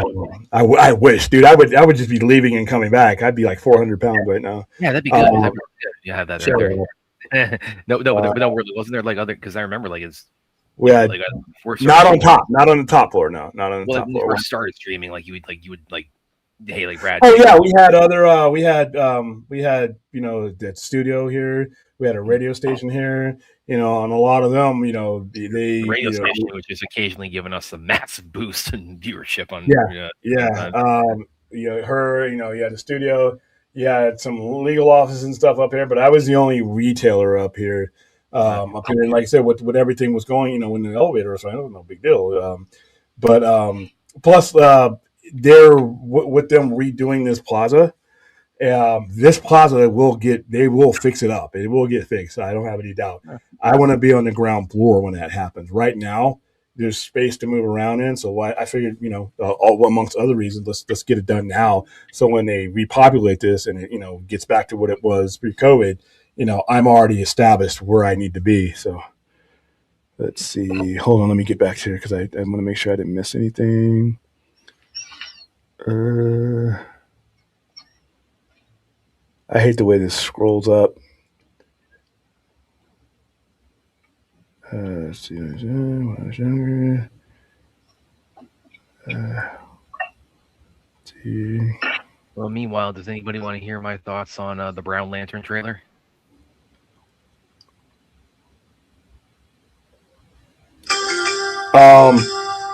Yeah, like I said, I like her as an actress. I did not like her portrayal. Is she confirmed to be in a? I know somebody was just bringing up. Okay. Yeah, Bill Finger created a lot of different characters. And again, he really got cheated on a lot of them too. Well, there was no. You got to realize the time. Yeah. Like now, we'd have all kinds of lawyers involved, but back then. I'm not saying that like you didn't get cheated in the same way like you would get cheated today if you like had like proper like kind of like if you had like proper like contracts and things like that. I mean like Steven and Schuster also got they should have been way richer than they were. Yeah, but he said in Bob Kane monetized his own opportunities. They didn't give him a lot either because it was a job. And that's the biggest legal distinction is that when you went to work, when you're it's not like we think of them today, like a Tom McFarlane or a Jim Lee. It was a job. It was just like any other job. And when you did stuff, you did it. You were doing it under the employ of somebody, and they owned that.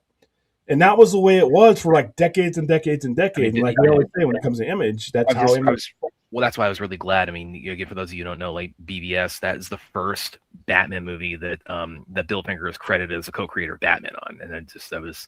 But his family, I don't believe, got any more money for that than his name not being on it, which is because they own. Like I just really I didn't. I mean, as a DC fan of these characters and like all the artists, writers who contribute to them, created the decades of the mythos that led up to that movie. I found that really gratifying that he got that credit. It's like Siegel Schuster got theirs, William Morrison got his for Wonder Woman being in the it was the people who were like foundationally involved with the long after they're dead. I mean that's really but I mean sometimes it's just good to rectify these things. I would have prioritized the money, and they didn't get any of that. So that's the biggest crime. But that's not just them though. That's anybody who created these characters. I mean, Jack Kirby. He got he's created half of Marvel Universe. He got paid per assignment. So it's all right. Excellent point. The DCIP being multi-generational. When Green Lantern 2011 came out, a lot of people were wondering why it wasn't Jon Stewart that they grew up with in the animated show. They will never ever do that. They will never ever. And I got that question from people. The reason why they would never ever do that is because a portion of people that are aware of this character were not aware of it. The majority of people were not aware of it because of a cartoon. They were aware of it because of the comic book. If they were aware of the Green Lantern at all. I do think, and that is. I'll go ahead and maybe want to get my thoughts on the Lanterns further. Well, no, we'll get to that because I was kind of buying time. Okay. And this is not just me bashing on animation because I actually like that Green Lantern show. The amount of people when you come to make a cinematic movie, the amount of you're always going to go to they've never not gone to the base character that is the originator or the one that the majority of the population knows. That's why when you saw the Flash the first time anywhere, it was never going to be Wally West. Even though you may see Wally West, it was always going to be Barry Allen. When you see a Batman movie, you have never seen a Batman movie that wasn't Bruce Wayne. And the same thing with Clark Kent, and by the time, because Kyle Rayner in the mid '90s when that cartoon premiered, I think Kyle Rayner was the main Green Lantern. Jon Stewart was the comics wise. Yeah. When I reading as a kid reading solo Flash and Green Lantern comics for the first time. My first comic Flash was Wally. My first comic Green Lantern was Kyle. Yeah, but if they ever made movies, even if they made those movies then, it would have been Barry Allen, and it would have been Hal Jordan. Well, even though Jon Stewart wasn't, he was a Dark Star at the time that cartoon came out. If I'm correct, somebody can correct me in the chat. But when you're making a cinematic movie, they are never going to go with the understudy or the next step. They just never have. Did I ever tell you about when I was 9-10 years old, first reading? Again, I was very familiar with the Flash and Green Lantern from their associated with Justice League, but as far as reading their solo books when I was 9-10 years old, and then at that time they were doing reruns of the Flash TV show on the Sci-Fi Channel, and of course that was Barry was the all 12 episodes. It wasn't a lot of episodes. It was more than 12. It was a very expensive show, though. To be honest, that was why it was it didn't end because of low ratings. It ended because it was just there's price tags got too high. So I was reading Flash comics at that age, with Wally, and then watching the show at night. It's Bear's wait a minute, I'm not syncing this up. And of course, I'm a little kid at that point, so it's and you don't have the internet, Wikipedia to kind of that's the advantage a lot of kids have these days, where it's you can have they can do the YouTube video can get you educated on anything. They can get the cliff notes and just get up to speed on 80 years of history with all the characters, who's taken the mantle and stuff like that. It's back when we were growing up, we had to do the detective work on our own. Which is a lot of fun, by the way. I love the internet. I love the internet. But man, just being able when I would be interested in a character, going down to my comic book store and asking the guy behind the counter what I need, and he would give me a stack of shit, and we would just go from there, man. Good old days. This is good to hear. I was not aware of this, Aaron. I thought they got completely cut out. I don't know how big that check can be, but if she's getting anything, that's kind of cool because that family didn't get shit for fucking 70-something years, dude. They didn't get nothing. So I am glad to hear that. Again, he's this is all posthumous as far as his recognition for it, but just like Schuster and Siegel got. And it's easy to say, well, he got fucked, but the way the business was back then, it wasn't we're looking at it in retrospect. Yeah, it was not even its infancy. It was in the fetus stage at that point. Yeah, And that practice really didn't change. That's why Todd McFarlane and all them left, because each one of those guys that bolted for Image had raised the profile of their comic books to like astronomical, and they were never going to get paid what they were worth, because they were never going to be the creators of the characters. They were basically employees. And that's why Image is where it is now, And then ironically, Jim Lee, now he's running DC. Now he's running DC. But you know what? Him going to Image, Wildstorm, all that, man, it gave him the credibility to go wherever. He came to DC because he really wanted to, and he folded in Wildstorm character. But he got that credibility. Which is like with McFarlane, because like those guys, they were able to, because it was everything was creator owned there. They were able to establish, like, for lack of a better term, like I don't know if street cred's the word I want to use, but they were able to, they built up enough, they accumulated enough like clout or of reputation within the business for like being creator owned. It's like, okay, now people, it's like creators, the editors, everybody at DC, Marvel, they're coming to me now. Yeah, they were trailblazers is what they were. Yeah, exactly. All right. So let's pull up this trailer. I should have had this trailer pulled up, but okay. Yeah, we're getting demonetized. By the way, I'm going to let everybody know. I know we're not going to get like taken off, but we are definitely going to have the 14 cents taken away. So I did a stream of this a couple of nights ago. We streamed, but there was a pansy that couldn't join me that night. No, I'm just kidding. I wasn't going to stream that night, but I didn't know they said it was going to be released the next day, and I'm like, all right. It was like I was like that day. It was like they put out like a teaser for this and said tomorrow, and then like 2 hours later they said, well, screw it. Yeah, I went back to sleep and woke up to the shit. I'm like, wow, and boy, did I wake up. Listen, personally, I'm going to tell you guys. You guys know I am 100% biased for this because of who is working on it and how I felt when I watched the stuff that Lindelof does. If you have not seen Watchmen and you have any doubts, I don't care what the brown car, all that other stuff. If you have any doubts about what you saw in this teaser and you have not seen Watchmen 2019, go ahead and watch that. And then I think that might change your mind about what this guy is capable of. All right, here we go. With all due respect, we've been training for 2 months? And I haven't even worn the ring yet. Don't get hung up on the jewelry, Junior. You're just a fucking substitute teacher. You're not ready to get up in front of the class until the ring says you are. All right.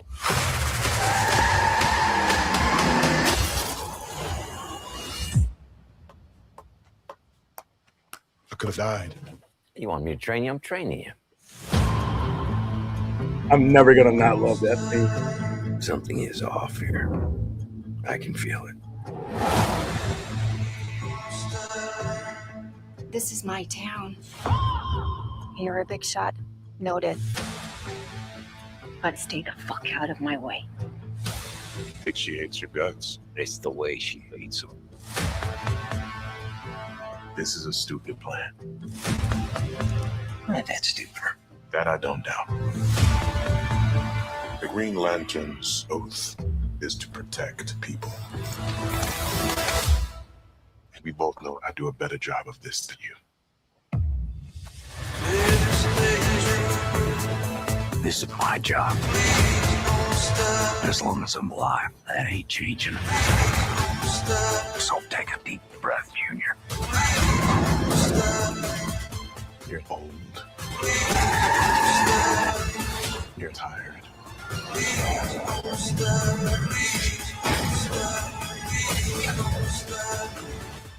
And your time is up.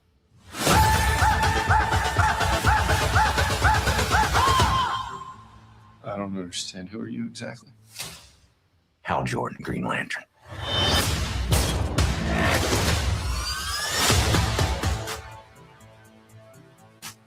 Have you ever talked with the other Lanterns? I'm the only human. They're aliens. One of them's a fucking squirrel. All right. We got like somewhat of a release date there. Your respect. All right. So that last comment, I think this series takes place a significant amount of time before Superman 2025. I think this story may be being told in retrospect from one of their points of view. I actually think that Hal Jordan either might be dead, which I hope is not the case, or he might have walked away from being a Green Lantern, and this is what this is all about.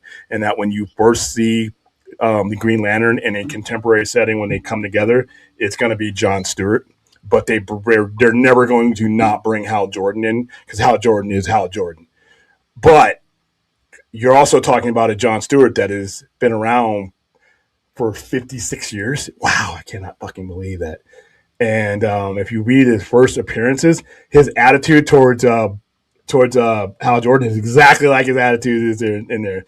He's not a Marine. He doesn't have that Marine discipline. He's an architect, but he was brought in to replace Guy Gardner. Guy Gardner got injured and couldn't be Lantern, and that's how John Stewart didn't come in to replace Hal Jordan. He came in to replace. I'm sure the fact that that Guy Gardner is such a popular Green Lantern had nothing to do with that too.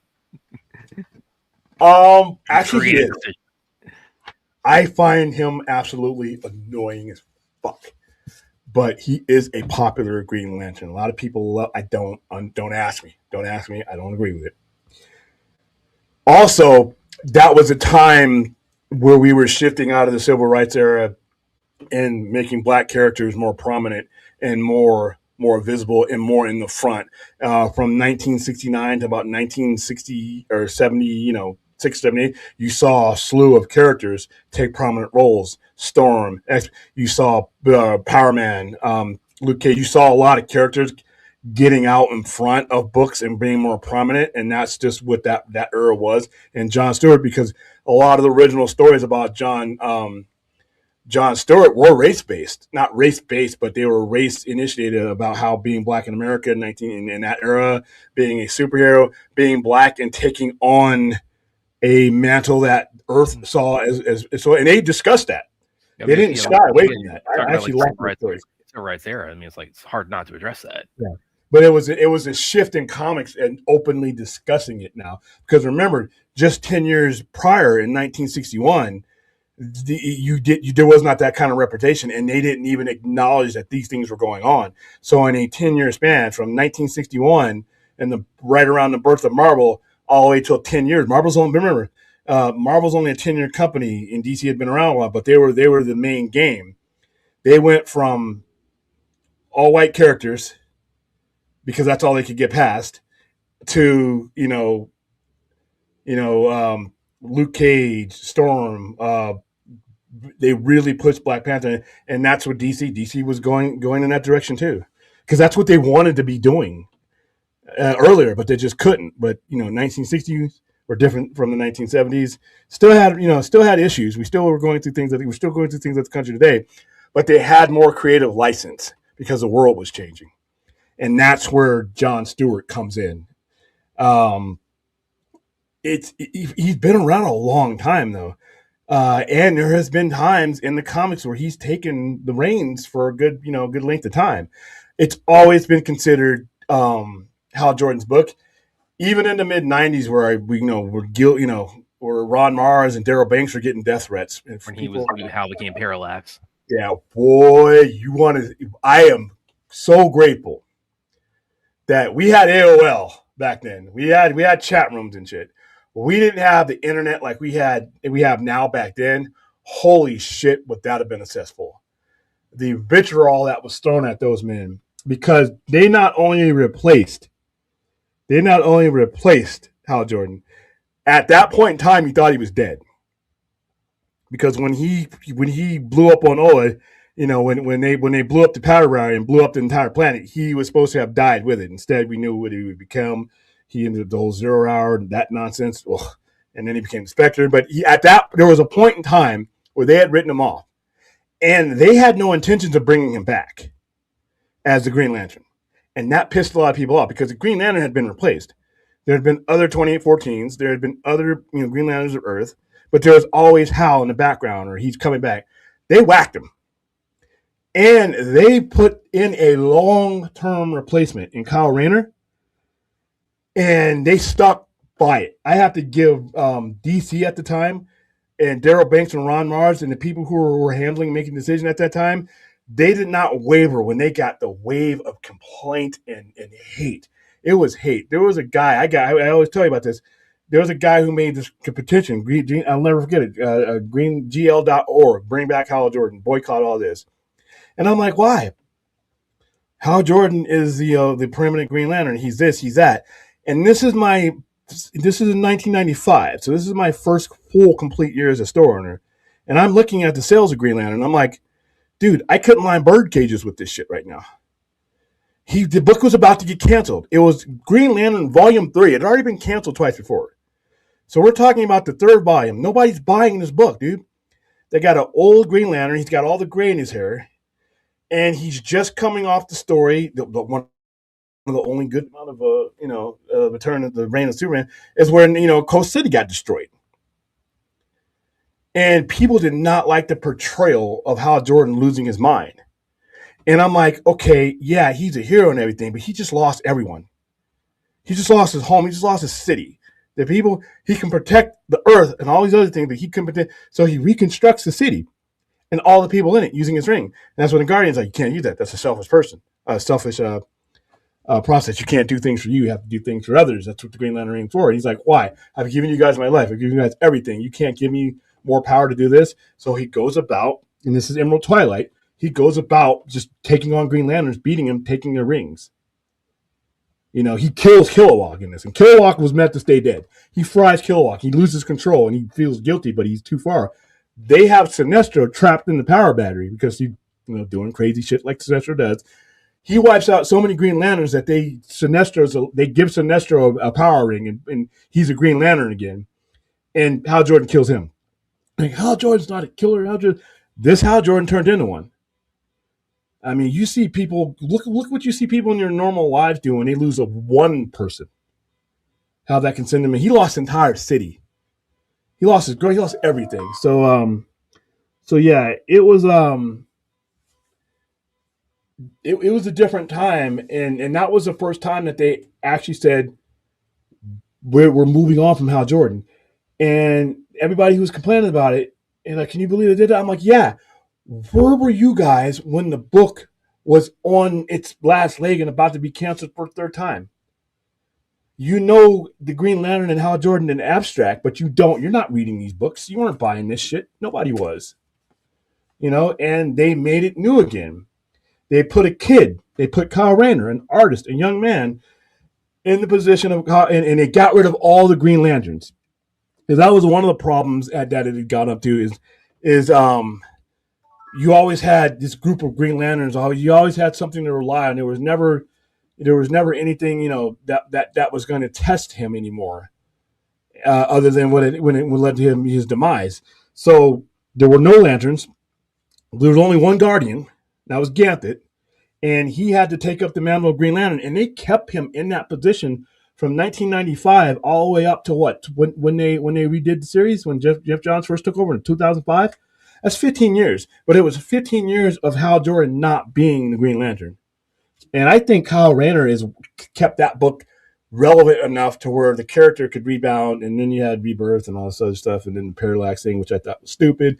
Then that led to the movie, which was an awful movie in my opinion. But yeah, it's the character has evolved. But John Stewart, it's weird because he wasn't even a Green Lantern at that point, when they brought him in, but he's the second longest running full timer though. So there you go. He's recognizable now, but even still, there was never any chance that they were going to bring in just John Stewart without Hal Jordan being the primer.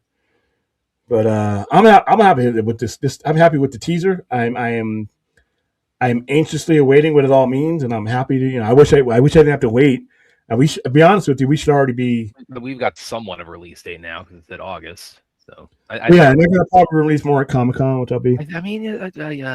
I think we're definitely going by the presumption that the release order was this year was Supergirl, Lanterns, Clayface. So say that outright, though, man. You had me waiting, fuckers. I know you wanted Lanterns first. I wanted Lanterns first because Supergirl. You wanted Lanterns not only first, you wanted like the spring.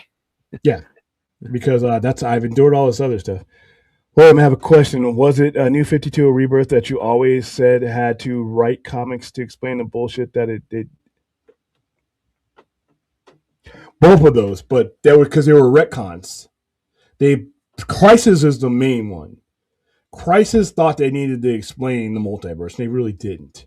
They needed to explain. We weren't idiots, dude. We could read. We could comprehend. We could tell the difference between the Superman with the gray hair, and we knew where he was from, and we know the modern day, so we know why you did it. We know why the Green Lantern. We even at 9, 10 years old, I knew why the Alan Scott Green Lantern, because that Green Lantern didn't fit the 50s and going into the 60s. Because remember, after these characters appeared in the 1940s, comics went away. After the war, the sales went down, and a lot of the ones that were remaining got censored and neutered down. So it wasn't until the late 50s when the Silver Age began where comics started to sell again. So they just created new characters, but I didn't need you to blow up my universe to explain that. So I always hated Crisis. 40 years. That's something that we're gonna talk about Crisis in depth before the years up. So do you want to hear my thoughts on the Shirley? Yeah, go ahead. Okay, so first big thing I noticed is I just loved all those solid light constructs in the trailer and that gorgeous green suit and all the green jumping out at you. I mean, this just it's just okay. You're being sarcastic, or I'm half an hour. Because they had said right from the beginning, like Gunn had said that first rundown of the slate that this was envisioned as like True Detective, with superpowers. And that definitely, I haven't watched a whole lot of True Detective, but I could definitely see the the parallels and the influence to that. The best thing about that trailer to me really was kind of like the riffing between Kyle Chandler and Aaron Pierre. I can already tell those guys got a lot of chemistry. It feels like these these are two dudes who've known each other for probably a fair amount of time, and they're again it's I don't know if buddy cop is the word I'd use, but it like buddy road trip maybe is like the kind of like the feel of like the of the story they're going on. I would say I felt a lot of Lethal Weapon in there. I felt a lot of Lethal Weapon, especially with the age difference between the two. Yeah, but I mean, usually it's the opposite. Usually it's Murtaugh who's the older guy. So they kind of inverted that as far as like the age gap between them. What else about that? Have they said like who like Sinestro, like any villains or who's gonna? Well, Sinestro is listed is in there. Okay. And one of the characters may be the Black Lantern, which would lead to the premise of it if they were doing that because of the Black Lantern, because Sector 666 was wiped out by the Manhunters, which were created by the Guardians, so this could be a vengeance trip. So okay, and yeah, I could see like the idea that this chronologically takes place before Superman, and this which does kind of I mean, he said like I don't know any other lanterns, so other than like the alien ones, so where's that? Yeah, I think we're talking about a time where Guy Gardner's not even a Green Lantern yet. Yeah, which is a time that most, again, a lot of people kind of wish never happened. Of course, there's been a lot of commentary on for being Green Lantern. There is a surprising dearth of green in this. Hold on. Solemn moment of the night. You can come in. I was okay, sure. I'm like, bro, I can be even. Nah, it's odds facing that. Yeah. What's your pen? 5414. 5414. Mm-hmm. All right. A little bit light. I hope they didn't. I hope they put all 3 patties in here, man. I hope so too. All right, man. Thanks, man. Thank you. And it was B. I'm sorry, B. Thinking about. I've been looking for this for the past 5 minutes, bro. Oh yeah. Pen. 5414. 5414. Thank you. Oh no, it's all there. Keep talking. Oh, okay. No, yeah, I was saying a minute ago. Oh, is that the burger that is good? I'm tuning you out when you tell me stupid jokes. Okay, so going back to the trailer. Yeah, of course, like one of the big points of commentary has been, again, for a Green Lantern trailer, there is a quite noticeable dearth of green in the color scheme, and we get like one quick glimpse of the suit. There is like a theory around that suit that I am actually kind of starting to think there may be some validity to that's not either Hal or John's suit. Like that might be another Lantern suit. Like, there's no other Earth Lanterns. It's just him. Well, yeah, but I don't know. It's like I feel like that would be kind of like a twist they might throw into it. So I could see. I've heard that, but there's no other Earth Lantern. The very first one that would have had a suit like that would have been him. So I think it's his suit. I just think it's the color. People bitching and moaning about the color. It's a teaser with bad lighting. I have army uniforms that got as much green in that look brown. So I'm not a big, And I mean, like, I don't. That's where I say I'm kind of like 50-50 on that aspect of it. Where it's like, I mean, I don't know. I don't think it was too much to ask if we could at least seen these guys in costume once or one solid light construct for a teaser. Yeah. I mean, right at the end where he like puts his fist up and he's like about to like blast like a laser or something. It's like, okay, you couldn't leave us on like one like green beam there. Okay, it's like so in that aspect, I don't think they put their best foot forward as far as like the powers and the suit aspect of it. That wasn't the purpose of that teaser, though. That's the purpose. You know what that's the purpose of, Brad? The show. The show is going to show you that, and you're going to have problems after a teaser. Which the teaser but what comes in between the teaser and the show? Probably about at least 2 trailers, full-on trailers. Okay, and then can we get the suit and the powers and the constructs in that, please? As much as you need to. I know I'm watching the Green Lantern. And I know there are certain aspects of this show that are going to be reliant on Kyle Chandler and Aaron Pierre's portrayal of the character. Probably more so than the power constructs. Because just like the comic books, the power constructs are a byproduct. I'm reading about how Hal Jordan and John Stewart and Guy Gardner handle things. The constructs have always been a byproduct of that. Now, when you're talking about a TV show gravitates around the personalities. And that's how they introduced you to Hal Jordan and John Stewart. We know they're the Green Lanterns.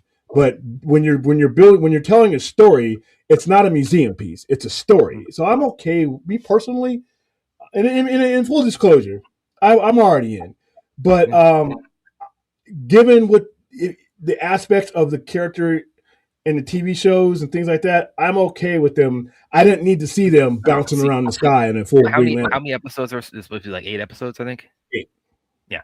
So this is, I mean, and like going to the suit also, because this is like where there's also a lot of not just with this, like with anything, like the discourse around like the Superman suit or the suit of the other characters in the movie and the suit. And for me like a lot. A suit in a superhero movie, it's like I wouldn't call it make or break, but it is definitely a pillar. It's like the suit can help or hurt the movie a lot or the show a lot. Yeah. So if the suit is lackluster, that absolutely does impact every costume in Watchmen is ridiculously absurd, and that's a classic show. And there's more color to them than this one had.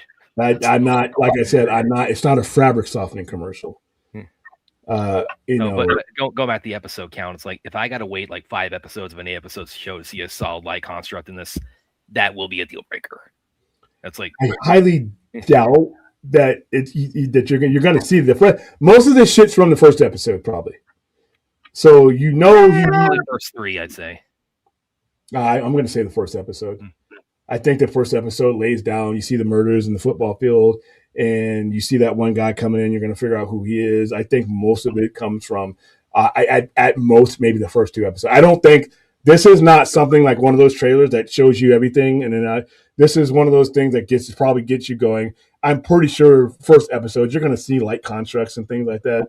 You're going to see, you may see him in the costume, although I don't.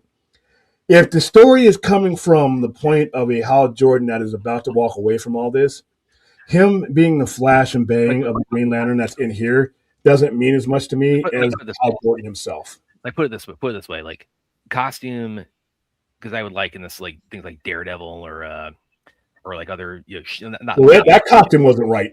Well, it was comic accurate because he does have a ninja suit in the comics. That's not. If you go by those same expectations, I want to see Daredevil in the red with the double E. but this is like as far as like the build up, like not movies but shows make, because you don't see this as much. You see it here and there in like Aquaman, like held off until like the third act for this suit. Even then, he had a different suit in Justice League, and yeah, because the suit wasn't the story until the end. Yeah, but the suit, like I said, the suit matters. The suit absolutely in matters. the story. I didn't need to see him wearing that gold and green outfit until it was time for him in the movie. Yeah, but again, it's like we're going back to my point. It's like it's not make or break, but it definitely does impact the grade if the suit is lackluster in my book. So kind of going to that side of it, like if it is like weighing like the suit and the constructs, with this being 8 episodes, if they do something like, okay, we're like holding off until like 7 or 8 to like have either of them the suit. I can even see a thing where it's like they keep the suit off of both of them until like the last couple episodes, and then where he dons the suit and they have some kind of like battle with Sinestro or whatever, and then the eighth episode is him passing on to John, and that's when John finally dons the suit. I could see that working. I could get on board for that. Constructs, no. You cannot wait that long for constructs. I'm pretty sure you're going to see, because he's the very first episode he's using them. You just don't see him in the teaser because you don't need to. I don't think it's necessary in the show. Yes, in a teaser, I think we're putting too much biblical proportions on a teaser and forgetting what a teaser is.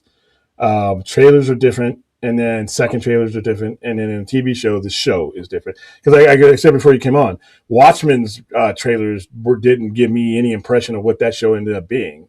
And the trailers that they showed you, all the teasers were misleading. All of them were out of context. All of them were out of order. So I can't give anything a make or break on some shit that's basically just a promo. Yeah, this is kind of sort of my. I mean, like imagine if they did like a Flash show and they said like, "Oh, we're not going to show any super speed at all in the teaser." It's like but you don't do that. You do what's appropriate for the IP you're working on. We're not talking about the Flash. We're talking about Green Lantern. We're talking about Green Lantern and two characters whose dynamic is legendary as far as them coming together, and the ring is secondary. With the Flash, his abilities are primary. So you would like, hey, here's the whole deal with the ring. It's on the dash. They don't hold on the ring. You don't. When you're creating, you're doing anything like that, you're not going to say, well, they did it in this. Who the fuck? Let those fuckers do what they're doing there. I'm telling a Green Lantern story about Hal Jordan and John Stewart from this dynamic, from this point of view. If someone else wants to do it the other way, then they can become a writer director. You have to let this guy come from the point of view he's coming from. We're in his house. If you want that type of expectation and stuff like that, by all means, go grab a comic book and be dazzled in that respect. We're not watching a comic book. We're watching a TV show. And how he decides, but it's the dominant thing is that it's a TV show. Just like a comic book movie. It's a movie. Based on a comic. The good ones know that they are a movie first. The bad ones, Green Lanterns, think they're a fucking comic book trying to be a movie.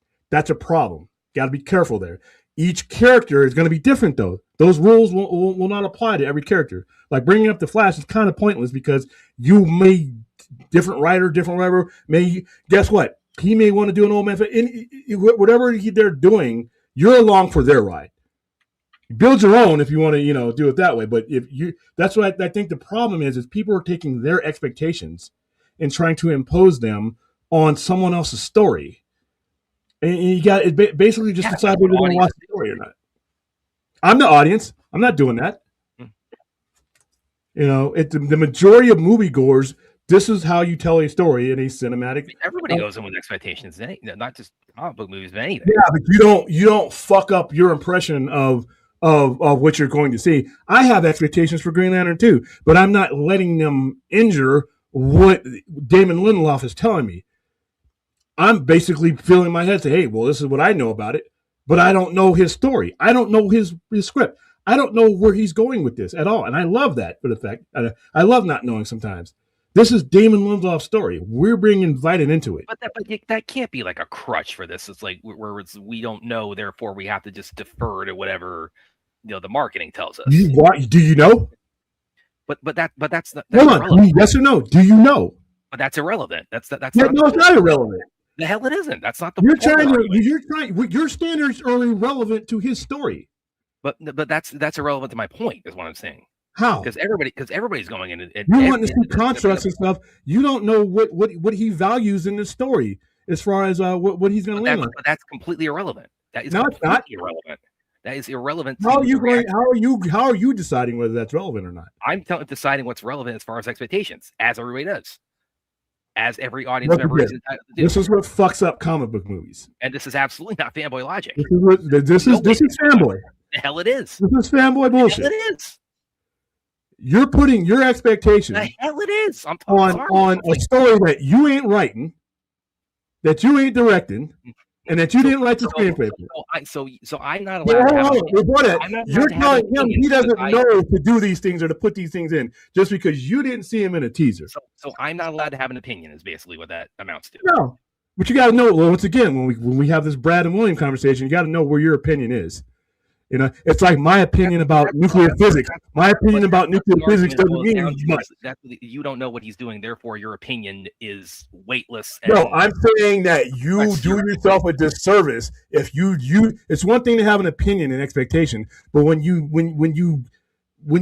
don't let yourself or lend yourself to the story that's being told because of your expectations, it's just a waste of time. That's great if you have expectations. I fully expect that there's going to be constructs. I fully expect that there's going to be a costume at some point in time when he's ready to give it to me. So why hide those in the marketing? Because he has prioritized the rolling out of this marketing campaign. First, we're starting with Hal Jordan and Jon Stewart. That is the primary purpose. That is what he's chosen to do. And since Damon Lindelof is writing shit and William isn't, I'm going with him on that one. Would I do it the same way? Maybe not, but it ain't me. He has chosen to prioritize the tension and relationship between Jon Stewart and Hal Jordan. Now, at some time further down the road, maybe another teaser or a full-on trailer, he can choose to now bring in another element. But he decided to establish the tension between those two, the differences, the yin and the yang between those two in the time that he had during this teaser, because that was primary to him. That was a priority to him. And as the storyteller, that's his prerogative. So people don't get to have a reaction that isn't. They can have a reaction. Listen, having an opinion, it's what you do with it. We all have opinions. It's how you frame things. All right, is your opinion? Because if you're just going to have an opinion and expectations that get in the way of you accepting what this guy's doing, then you might as well just go watch I Love Lucy or something. But that happens with everybody. Yes, no, it does not. There are people, I have expectations about this show, but I'm not letting my expectations hamper me intaking what they're giving me. We all have opinions. We all do that. But there are certain people and certain factions that allow that to fuck things up with them. And my question is, if you're gonna put your expectations in between you and the product instead of having them right here, then why are you ever going to enjoy anything? But nothing can ever reach anybody. Nobody goes into anything without expectations. That's inhuman. Yes, I'm not disputing. We all have them. It's how you use them in what context. Is how does that grade? I'm not going to down if Damon Lindelof doesn't meet my expectations exactly. I'm not going to downgrade how I feel about it. It's that my expectations are one thing. The story is another thing. I mean, you have to measure these things and make sure, otherwise why even watch the shows, have an opinion, have expectations. My thing is like, how are you going to let those two to the point where you're now doing streams and the crux of your conversation is that. Okay. That's so all. Let's kind of plant the flag on this. When they get because there will be more marketing. If you get another trailer and there's no suit on anybody and no constructs, then let's come back to this. Okay, devil's advocate. What if I get a question? Okay, what if I get a 1 minute, 30-minute trailer? All right, I'm just throwing it out there. I'm just pulling shit out of my ass. We're in some kind of prison, galactic prison, and I'm hearing voiceovers of Hal. I'm hearing voiceovers of all voiceovers of John Stewart, and we're zeroing in, and there's a figure there. And as you're getting closer, you're hearing things get louder. You're hearing all this battle, right? You don't see anything but this person. And then you get to that person, and he looks up, and it's Sinestro. And then the trailer. That sounds like an awesome Green Lantern trailer. Okay, but I didn't have no instructions. You see what I mean? Yeah, but you have a Green Lantern villain. You have an alien in it. Yeah, but there are certain things that could supersede what I might have expected. Now, if you told me that there's going to be my expectations is that we're going to be making, wagons and shit out of Lantern concert. But if I don't get that, I'm all right with that. If I were to get what I just pointed out, what I just read, that would be cool too. There are ways to build things that are not necessarily the traditional ways in which you think, because we as fans have the finished product in our head. We're not dealing with that now. We're dealing with a story being told to us now. And now I don't have any doubt that we will get to those things in the story, but this guy is crafting his own path, not the path I have. That's where my expectations run into a wall. So there could be several things built up that you don't see the traditional things of any of these characters. And you like I'm going to give you a perfect example. The Dark Knight. Before we even saw the Joker movie, we had a commercial. Yeah, the Heath Ledger. We had a commercial with Batman just riding his bike through the city. Not one visual of it, just hearing Heath Ledger's voice. Is there one person who saw that trailer who didn't think that was the Joker? No, we knew it was the Joker, but we didn't see him. You didn't see him doing all the crazy shit that we would think that the Joker would be from previous expectation. You just heard him talking that prison scene when he did the voiceover. All I'm saying is there's different. I'd say put the expectations down to the point where there may be some other way to come about this that may be more intriguing. And it doesn't mean that the product's going to be bad. We will judge that 8 episodes down. But like the constructs and seeing a bunch of, the aura and all that stuff, that's not necessary to. It might not even be necessary to the story is being told. I'm glad you mentioned that. I'm glad you mentioned that because that's another thing I've seen floating around where like the aura. No aura here. This is his first appearance. Yeah. And that was back in when was that issue published? 1959. That was, if my math is correct, that was around 70 years in the past. You think maybe we progressed a little bit in our portrayal of Green Lantern as far as like what the portrayal of the suit and the portrayal of the secondary elements of the power ring? It depends, because I can point to a bunch of different writers that did things a different way. Like there are writers, like we were discussing it before. There are writers who do have an aura. There are writers who only have the aura in space. In this comic book where I hear him for the first maybe 2 or 3 years, his ring didn't materialize a costume. He stole this from Norman Thor. He took it off of a dead body. He gave him the ring. He took the ring. But when you see this, and we brought up the picture the other night when we were doing the trailer or the teaser review, he's sitting in front of his locker and he's got a Green Lantern suit hanging. So he's not always used it that way. I mean, it is a little bit like you could say it's a little bit. I kind of liken it to like the whole thing with Superman with trunks or no trunks, which is like it's kind of, in some ways that's a me thing where it's like once I've seen the suit with no trunks, I'm team no trunks. And then with the S shield on the back of the cape, I can go either way on that. But I find that to be the most forgettable element, the S on the back.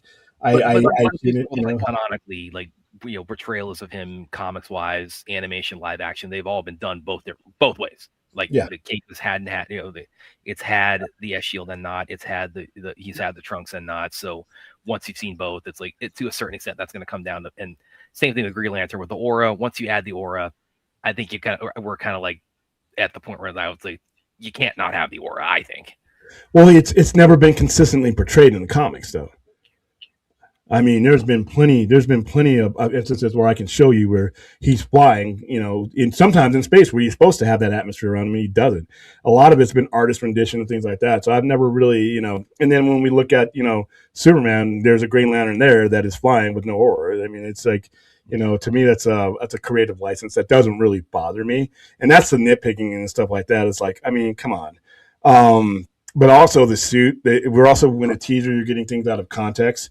Where's Hal's? And this is going to be an important question to me. what is Hal's mindset at this point in his life? Well, with the suit too, because Guy Gardner has a different. He has the Justice Gang suit in Yeah, Superman. So I do kind of wonder, and like I kind of suspect that the show is going to like address, okay, like he had, I mean, it's got like the Green Lantern insignia on it, but I mean, it's like, again, it's branded by Maxwell Lord. So the idea is that I do kind of like, I think everybody's expecting Guy Gardner is going to appear on the show in some capacity. Yeah, he's going to appear in the show, but I think it's towards the end.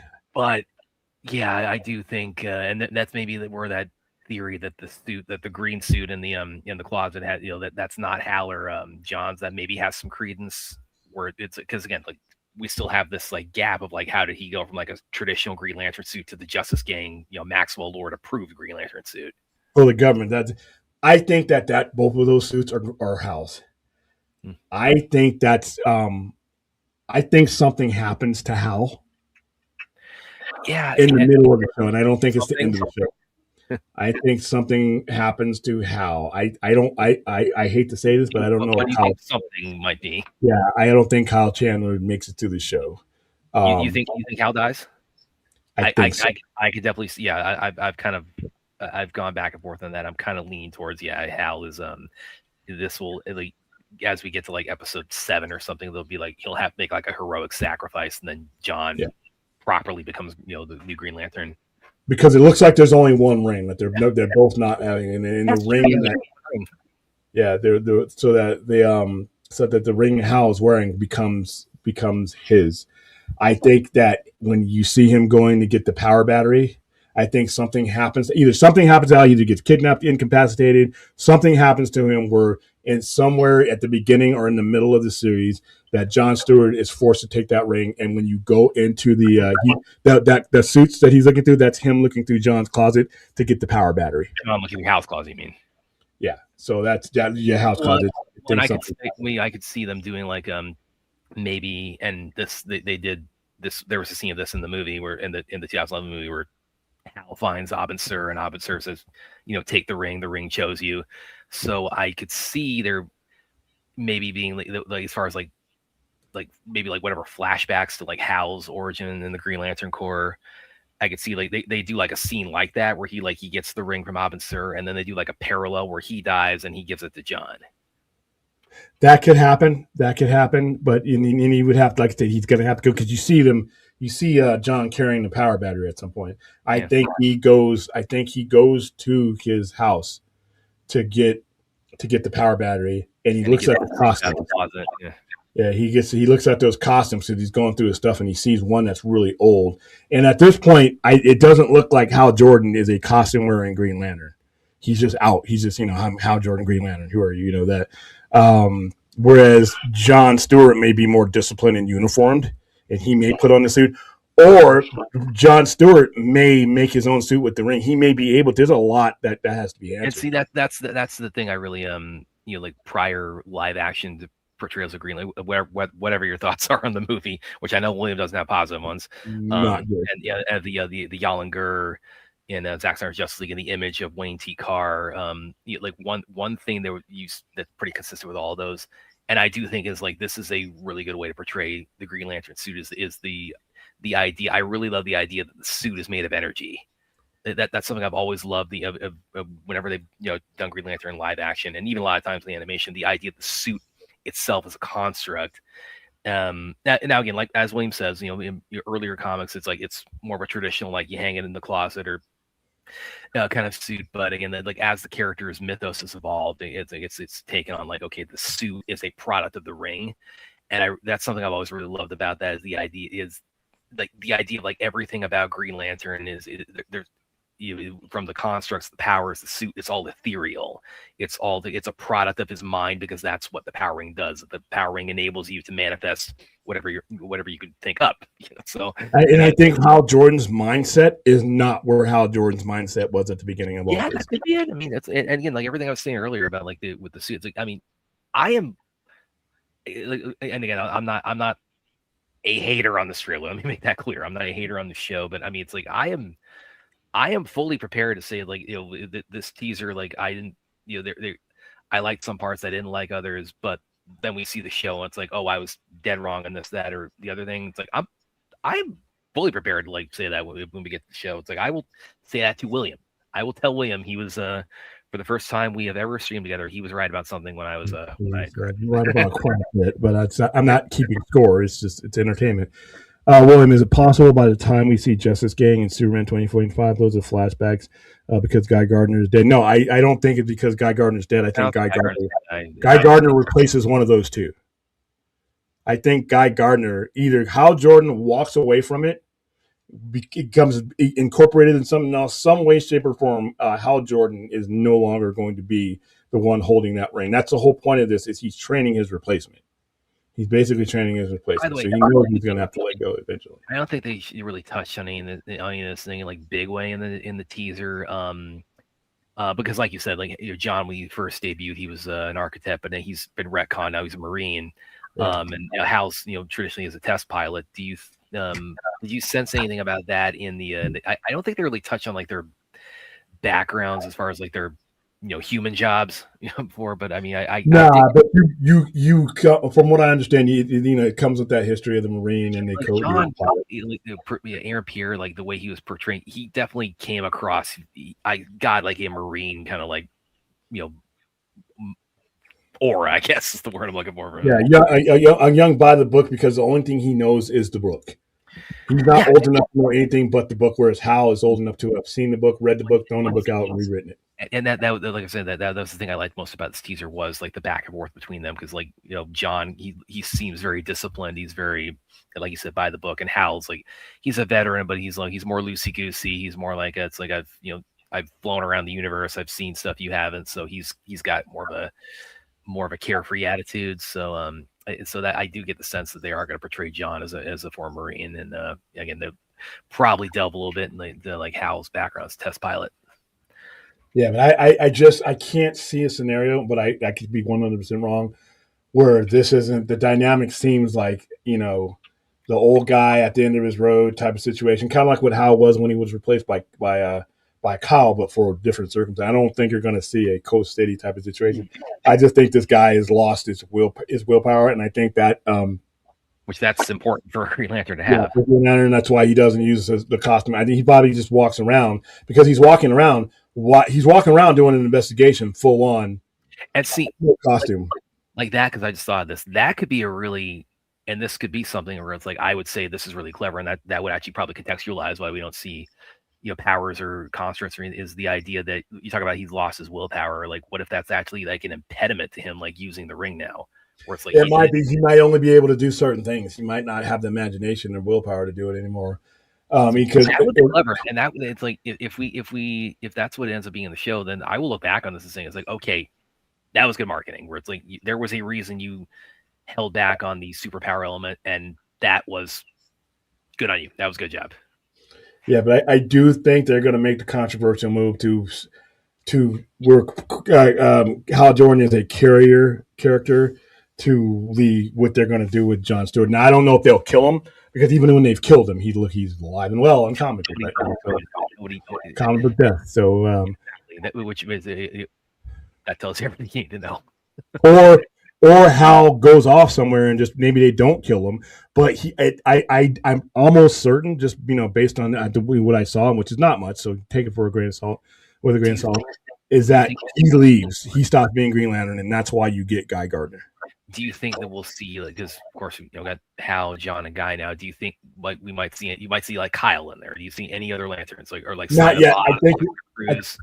I think you're barely going to see Guy Gardner. I think you'll see Guy Gardner at the end, because now John Stewart will now have his pain in the ass. There's going to be you got to train him and keep an eye on him. So at the end of the story, John Stewart will be the same. Yeah, and I think John Stewart ends up leaving Earth as well, because Guy Gardner at the point we see him, I think Guy Gardner is the Green Lantern of Earth. And I think and then John like protecting the rest of the sector, because he's got a whole other sector that he's got to. Yeah, because remember, Earth is not the only planet there, so he's got other. Yeah, Green Lantern. Those of you like are not deep in the Green Lantern mythos.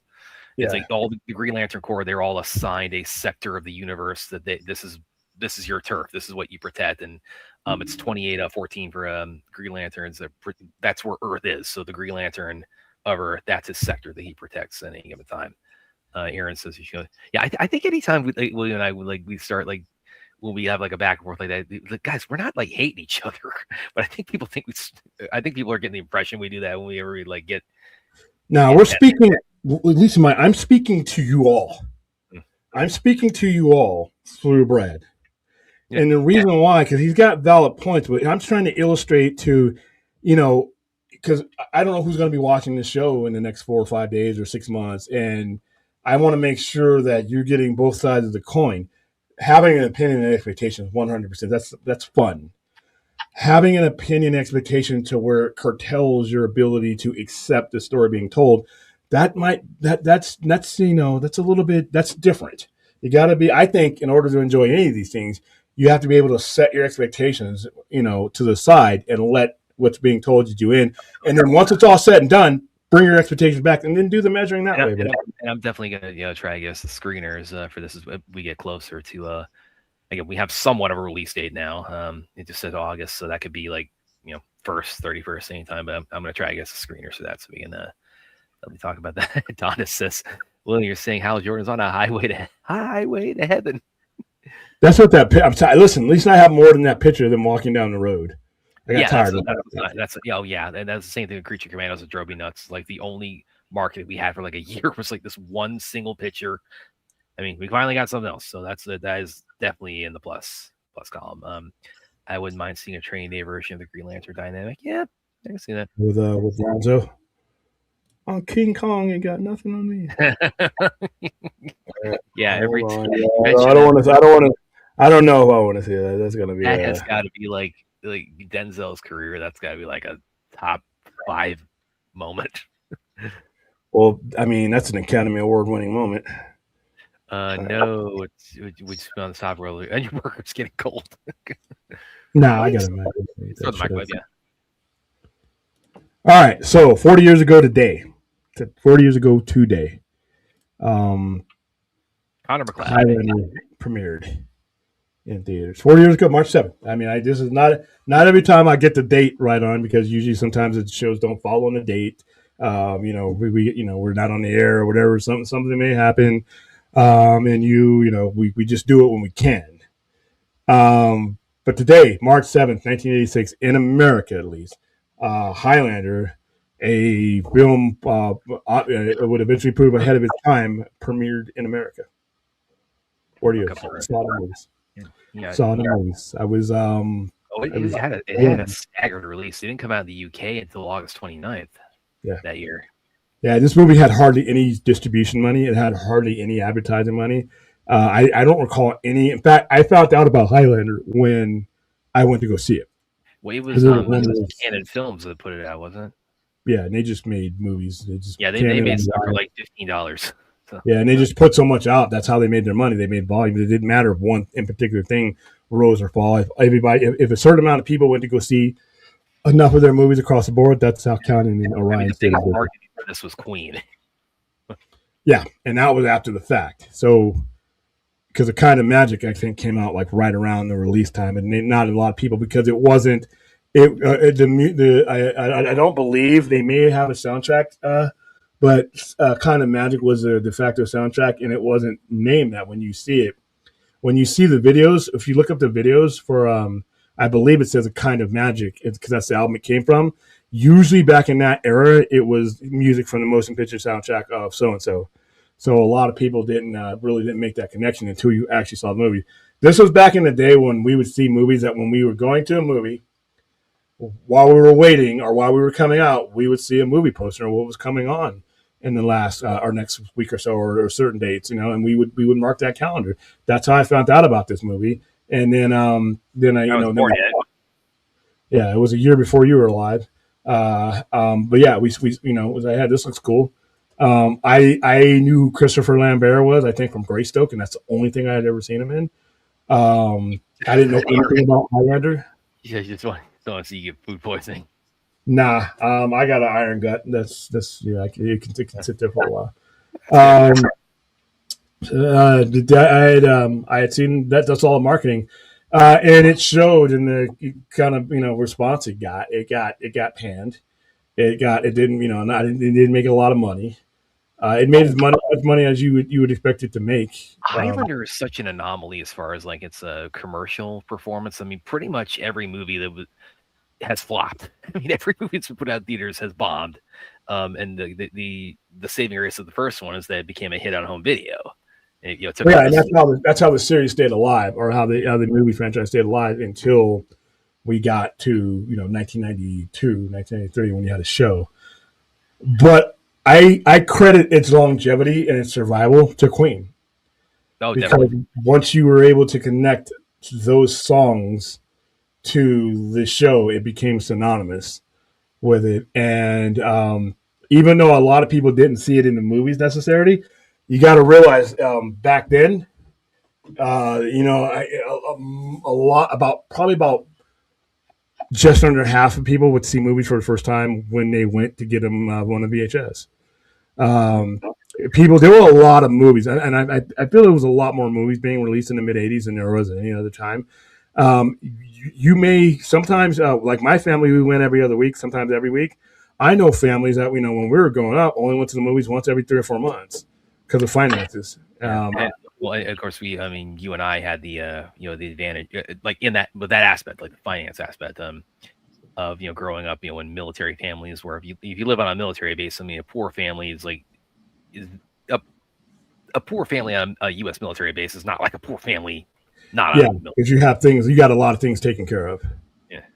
Yeah, so it was like I said, it was a lot. There were a lot of movies that came out during this era. That Legend is another one that just people didn't understand. And to be honest with you, the people making those movies didn't do a good job of making their point to a general audience. They were making art, and their art was great, but they weren't making a case to the general audience. And Highlander is a movie that is a perfect example of, yes, you made a great movie, and Blade Runner 2049 is too. You made art, but you didn't make a bridge between the average customer that you needed to make it a success. Yeah.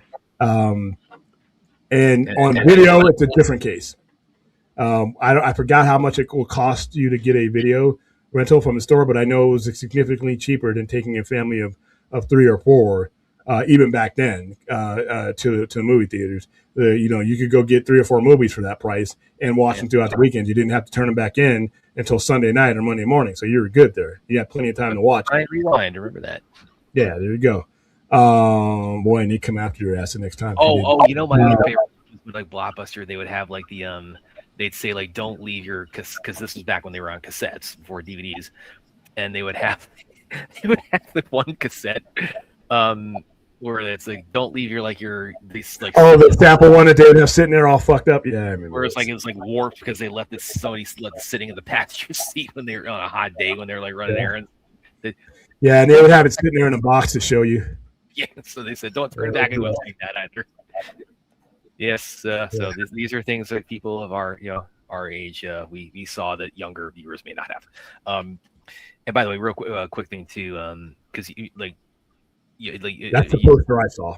Yeah, and you mentioned this was like a weekend where the family went to the movie theater and you said William picks the movie and you picked Highlander. No, the old man actually picked Highlander. Oh, he did. He picked it from when he saw the poster. Yeah. For the most part, me and him were on the same vibe as far as horror movies and science fiction and Star Trek. So whatever he picked, I was generally in. And every now and then there was a movie that I just had to see, like Howard the Duck. That's what I was gonna say. It was a couple months later, you said you had your picking privileges revoked after that. I still got to pick. If I got dirty looks, I got you again. I'm like, listen, they're not all going. You guys have picked some, and I would tell them, listen, you guys drug me along for some of the shit. Go Google Fear City. My dad's a big Billy D. Williams fan, right? Lando Calrissian, Lady Sings the Blues, all that, right? Billy D. Williams, woohoo, right? Go Google Fear City. Fear City, okay. I wanted to see Witness. Harrison Ford, Academy nominated award, Danny Glover. Witness, one of the better movies of that era. I wanted to go see Witness. I got outvoted. We went to go see Fear City. Fear City is a fucking dreck of a movie. And I let him have it. I was 10, 11 years old. I let him have it all the way to the car. I have never met anybody who uses the word dreck to describe something he doesn't It like. was an abysmal movie, and they didn't want to admit it, and they had to, because you could see them in why we were watching it. They wanted to be somewhere else, and I'm looking at them like, we should have gone and seen Witness, and we saw. Hi, Bill. And we saw this movie. So yeah, they can throw hard to duck back at me. Sure, there's a couple of movies I can show that Breaking Two, The Electric Boogaloo. Yeah, all those. Yeah, all kinds of movies out. I'm like, what are we watching? So no, but yeah, Highlander. When it came to movies like this, me and him were we were pretty much on board with each other when it came. It's so no, but this movie, and we liked it. Yeah, we liked it. I loved it the moment I saw it. Real quick, Bill. Right now we're talking about the 40th anniversary of Highlander. So that's we're also talking a little bit about the Lanterns trailer earlier and DCKO. So I was a little bit late on the show tonight because I went and saw Protector of Mila Jovovich. And I talked about my thoughts on that. William said, "Well, Statham's not in it. It's taken S movies. It's a Statham movie without Statham. I don't pass. It's all right. I'll wait to streaming. Oh, yeah. But this is the poster that they had out there. This is the main thing. I mean, you didn't see Duncan. You didn't see that until the movie. And then I know Eastburn Siskel panned it. So I'm like, oh, okay. If I could remember. Highlander is really is for like his this franchise is, and of course we got the the remake coming up with the Chazzelski's directing with Henry Cavill and Dave Bautista and big ensembles. Of course, we're really looking forward to that.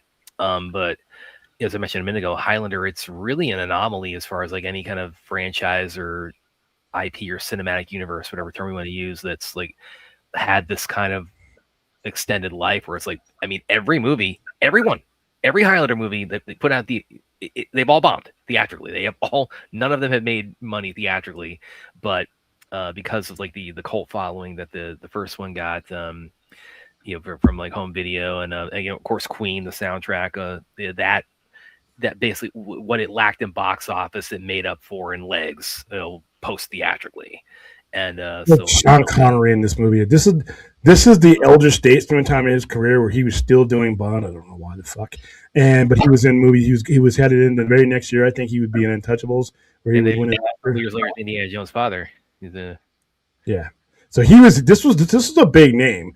So you had not like a dung heap. Yeah, and there was so much. This movie was so much.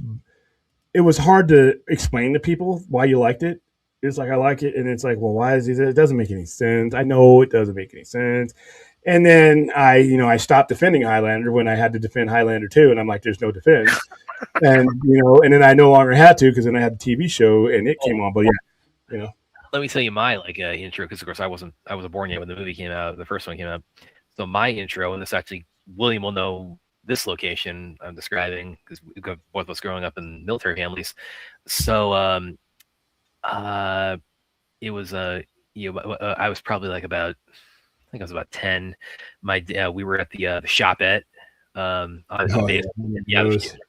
Not quite the PX, but the one you went into if you just needed liquor and stuff. Which that's like the video store on military base. Yes, exactly. Yeah, it's like we going up on a U.S. military base. It's like you kind of get these like sort of like miniature versions of like a lot of things out in the private sector, like a movie theater on a base. It's one auditorium. So, so he one movie. But they had like some used VHSs or something for sale, and he bought. We were just, I forget where we what else we were doing in there, but he bought the first 2 Highlanders, and he gave them to me. So, oh, Brad, you really like this. And I asked him, what's Highlander all about? He didn't even give me like a big time cliff notes. He said he's just sword fights. So okay, so I saw the first one. It wasn't lying. Yeah, I saw the first one, really dug it. Then I saw the second one. I think that was before they even had like the Renegade version out yet. So I saw the second one like as it was, the Zeist abomination. So, like, what the hell is this? And so that was kind of my intro to Highlander, was via the shopette on a U.S. military base stuff.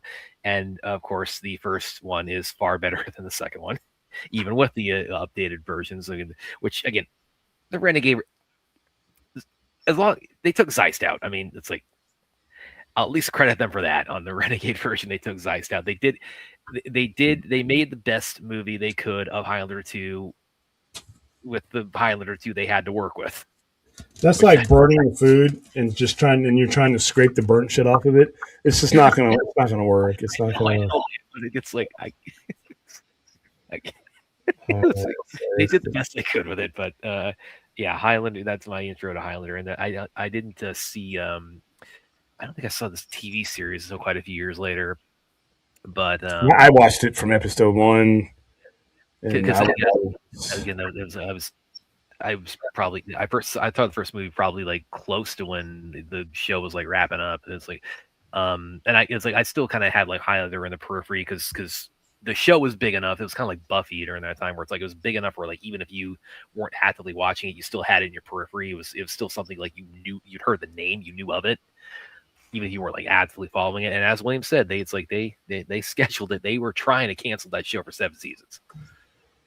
6 seasons. I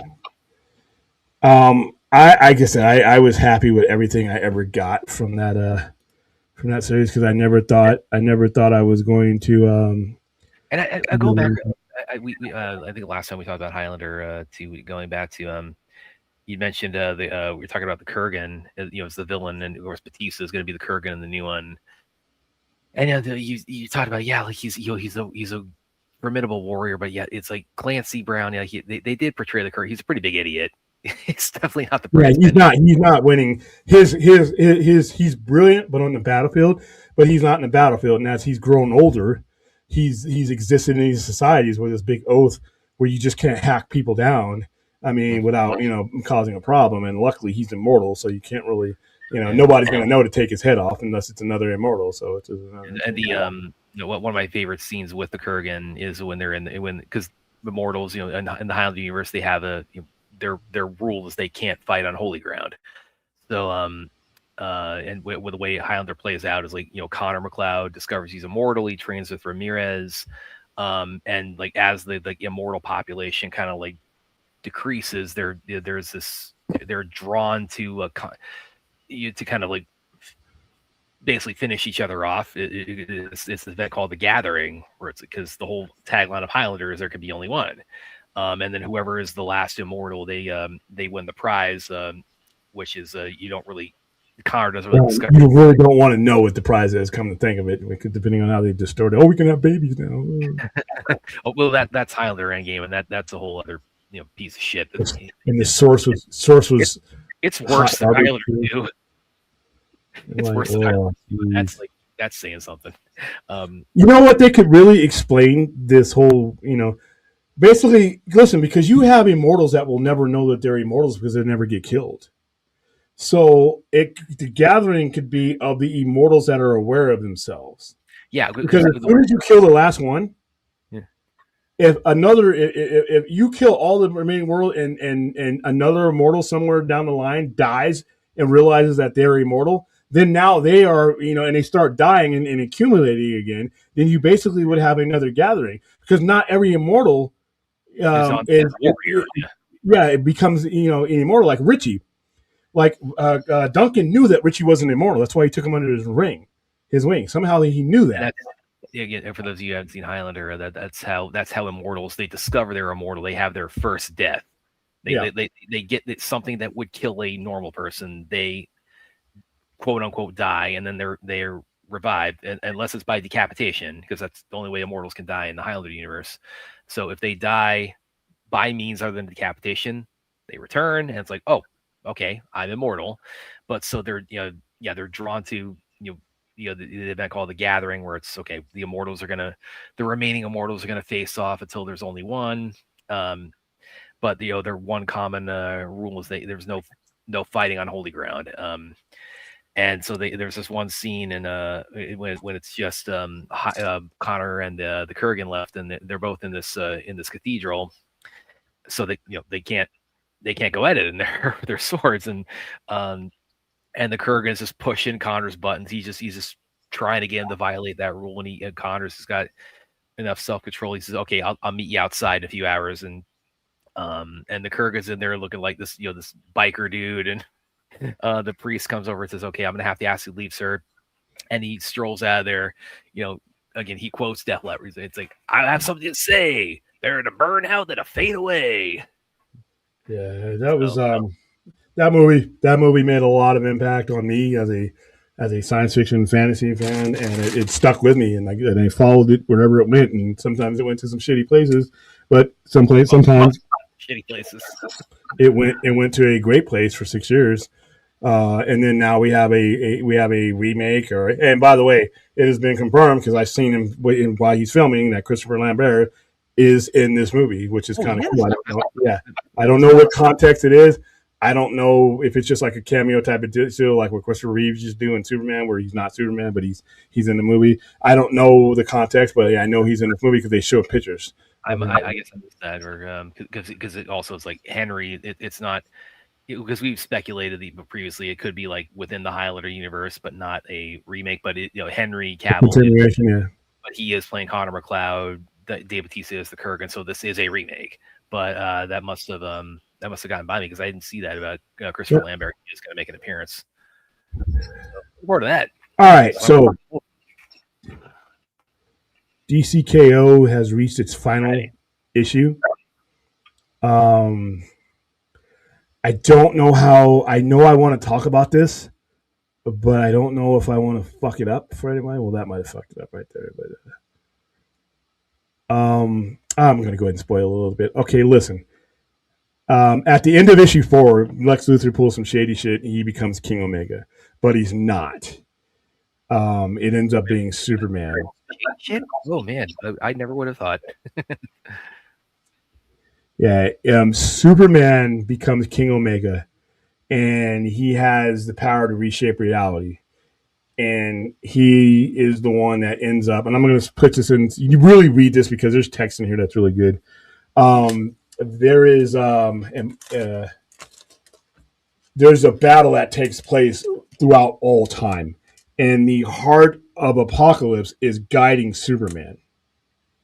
He's guiding Superman. He's guiding him on what to do, where to fight. Superman. See, at this point, Apocalypse has absorbed all of reality. He's all the future, all reality is his. The only thing Apocalypse can't control is the past and the present. So Apocalypse is fighting Superman, and Superman keeps receding back in time because at this point, it appears that Apocalypse is too powerful for him. Apocalypse. I'm sorry. Did I just say Apocalypse the whole fucking time? Darkseid. I'm sorry. It's been Apocalypse, so Apocalypse. No, not rom-com character. Yeah, but he's the ruler. Darkseid's the ruler of Apocalypse, and so it's like you were in the fourth world at least. Yeah. So Darkseid is becoming more powerful because every time they crash into a element of the past, a reality, he takes over that.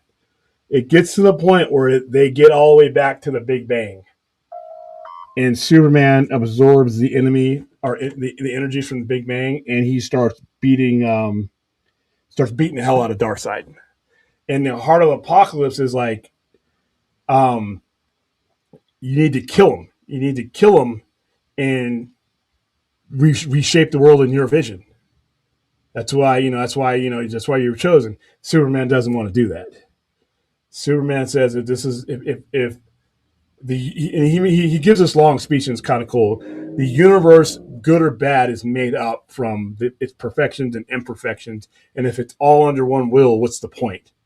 So all the people he reverses all the people who had been eliminated during the tournament, had been killed, and pushed out of business. He brings them all back, and he restarts the universe.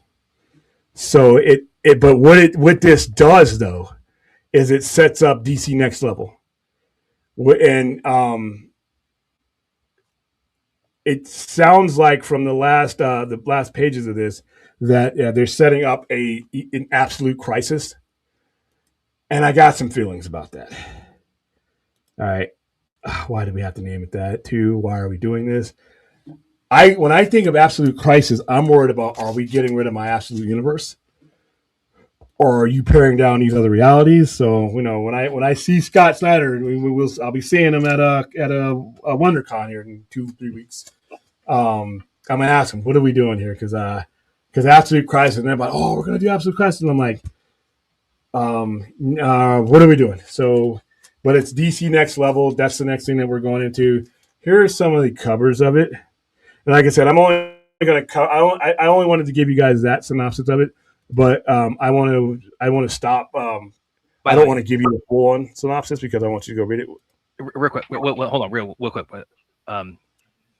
I just want to put this in because I go to my comic book store on Saturday, so I was just there today, and so this is the new Absolute Superman issue. Which I mentioned the guy there. First of all, this S keeps getting more and more Kingdom Come, but so I'm getting this issue, and I told him I do a YouTube show with a comic store out in Vegas. So I'm going to pass the story on him because he's going to find it hilarious.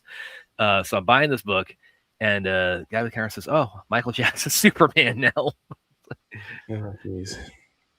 That's crazy. I didn't even notice that. It's like he's I mean, I did not pick up on that comparison. So, but he really, I got a good laugh at that. But I told him, yeah, I'm gonna pass it on to my Vegas comic store owner buddy tonight. That issue. I love the covers. I use this as a thumbnail. Dark Side sitting on the throne like that. I really love the cover. That's why I used it. There's another one. Oh, by the way, speaking of Absolute Superman, the Son of the Demon is out. For those of you who really don't want to delve into spending a lot of money on individual issues right now, this is the second volume. So within 2 volumes for about $35-$40, you can get the first 2 arcs. I would highly recommend getting it if you want. That's like, I mean, that might be my favorite Absolute book is Superman, because I love what they've done with Superman. And as I said, like that S just keeps like tiptoeing to like being a lot more Kingdom Come. There is another variant for DCKO on the front. Like I said, they're all pretty much Dark Side adjacent. And here's a sentimental one for me. Kenny Omega versus King Omega. Kenny Omega, for those of you wrestling fans, one of the greater wrestlers in his generation. His name is Tyson Chandler, but he goes by the name Kenny Omega, and so King Omega, Kenny Omega. I like this one because it's an AEW crossover, and they've done a lot of that. I love the way that they wrapped this up. I really do. I love the way, and I love Superman's speech of why he didn't take the ultimate power and reshape the universe to his will, which was the prize, which was the point, because he ends up defeating Darkseid and sending him somewhere else. But Darkseid's going to come back, and he even says he's going to come back. He's like, you know, and Superman's like, we'll fight him then too. It's like he did not want to be. He didn't think any one person, including Darkseid or himself, should be control of all things and all living things. People are going to live, they're going to fail, they're going to succeed, and that's what makes the universe what it is. So I thought it was a kind of good Superman moment. But yeah, this was a wild series that kind of settled down towards the end, especially with the people who were killed, and then these pocket in the time trapper. The time trapper is very relevant here, and it's like I said, I can't believe I'm saying this. Doomsday is relevant here because Doomsday is the time trapper here, and it's something he does in this story. I thought was really cool. That allows Superman to be able to even take on Darkseid. So this is more of a recommendation than it is a synopsis. But while I am at it, I'm going to cover one of the things that are on the thumbnail. That's a beautiful cover, man. That is a beautiful cover. This story has been asked. This story is kind of lame. Mary Jane is Venom. It's like, oh, okay. But that cover is one of the best covers I've seen all year. I love this. I remember first seeing that when Mary Jane became Venom. I remember thinking like, this can only go one way. This can go either way. This can either be awesome or terrible. I don't think it's been that good. I had hold on for a second. I had the cover, but that cover is Amazing Spider-Man 23. The artist is Ivan Televaria. I hope I pronounced it right. Or Ivan Televaria. And what did I do with it? Damn it! I had the issue in my hand. I don't know what the hell. Oh, here it is. I love this issue. I picked up one for myself. I don't usually do this, but sometimes a story can be kind of lame, but I love this cover. I love this cover. I mean, I love the way it looks like it's one of those old Nick Fury covers from the '60s from Sidorenko. I just love that cover. That was my favorite cover of the week. And so we have that one, and then we had Batman #7. Simple cover, just like it's like one of the variants. These covers do well for me. It's just to the point. It's the emblem. It's like, I mean, It's just the emblem. It's with the mainline Justice League characters, but like especially the Trinity. It's like just put the emblem up. People know who it is. It's like it's you can sell just on that. Jorge Jimenez, I love you and I love your art, but I don't like this costume. This is the foil variant of the very same issue, and it has a fold out in here of the Joker. That's kind of just creepy as fuck. Is this the one? Yeah, I don't like the blue in the costume, and I don't like the yellow or the blue emblem. I'm not a big fan of that. I like to me. I'm a Batman. I like to have him in black because strategically, that's the base cover. That's the actual A cover. I'm already sold out of that. Like I think in comic illustrations, like they started drifting towards the blue and gray look because the idea was to kind of emphasize more like it just made it it emphasized. It bleeds out better, but I'm like strategically. I get that. Where it's like he's a bat, so he's gonna be. Well, he operates 90% at night too. I love this. The blade he just opened up. It has a two-page spread of the Batmobile, nothing else. And I do like the design of the Batmobile in this comic. But here we go. So okay, this is the coolest thing about this issue. All right, so you fold out right there. See it? See if I can hold this without messing up the comic. So it's the Joker, and then it folds out into this, which I think is, I haven't seen that effectively done in a comic in a while. It may have been done and I just missed it, but I thought that was cool. They're doing things in comics right now that they were doing when I was a kid. They're doing stuff with covers and stories that they kind of flirted with when I was a kid, and now I'm a grown ass man, so I'm falling for it. But I love this guy, and this comic is selling really good. This is an all in book, yeah, but this is not a like absolute Batman. It's doing Batman really well. Of course, going to sell well. Yeah, but it's doing some really good numbers. Here's a good one, kind of on the topic. William Rad, what's your favorite interpretation of the Batmobile? I'm not sure here. Are you talking? What do you mean, like comics wise or movies or what? Comics wise, I don't know because there's comics. That's like, I mean, that takes like research. I mean, that's gonna like, we'd have to come back to you like 6 months. We'd have to like go through so many. There's like cover crafts. By the way, this Marvel team up with Invincible. It's the first Todd McFarlane Spider-Man in quite some times. Sold out of that one. Yeah, I can tell from the webbing. Yeah, so he's asking about movies. Yeah, because he's been. I mean, I don't think it's an exaggeration to say there's been like hundreds of different, like if not thousands of different like portrayals of the Batmobile in comics. So it's like we couldn't even like tell you off the top of our heads like the best comic book Batmobile we've ever seen. Like that is gonna like take we'd have to sleep on that for again probably 6 months after reading now, movie wise, that's even tough because they're all special to me in different ways. Yeah, in respect. I like the one I'm the least a fan of is the one from the Dark. It's just it doesn't. There's nothing Batman to me about that. But to me, I know other people love it, but that's just me. Now, for me, now I like Ben Affleck's one from BVS, and I like the one from Justice League. I basically the same one. I like that one. Arkham games, like Batmobile brought to life. That's what I really loved about it. It's the from the Arkham games. The design is clearly very Arkham games based. Obviously, I mean, there's one that is transcended and has been in both movies and in. It's the only Batmobile that's ever appeared in its exact form from one version from a comic book or the movie, and that's Zack Snyder's Justice League, the Batmobile. That is the Batmobile. If you look at that Batmobile that he's got at the end of that is the exact Batmobile. So that one's holds a fondness for me.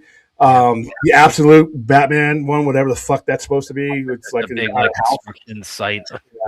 entire house coming at you. So that's kind of cool. But the reason what makes these so cool is not necessarily the design; it's the context and when they came out. Like when he's fighting those people for the first time, those white supremacists, and he brings out an entire construction site on wheels at them and crushes them and kills them. It's why it comes out. Now here's another one that might not be the flashiest one, but it's one of my favorite, and that's the one from the Batman. How that is introduced.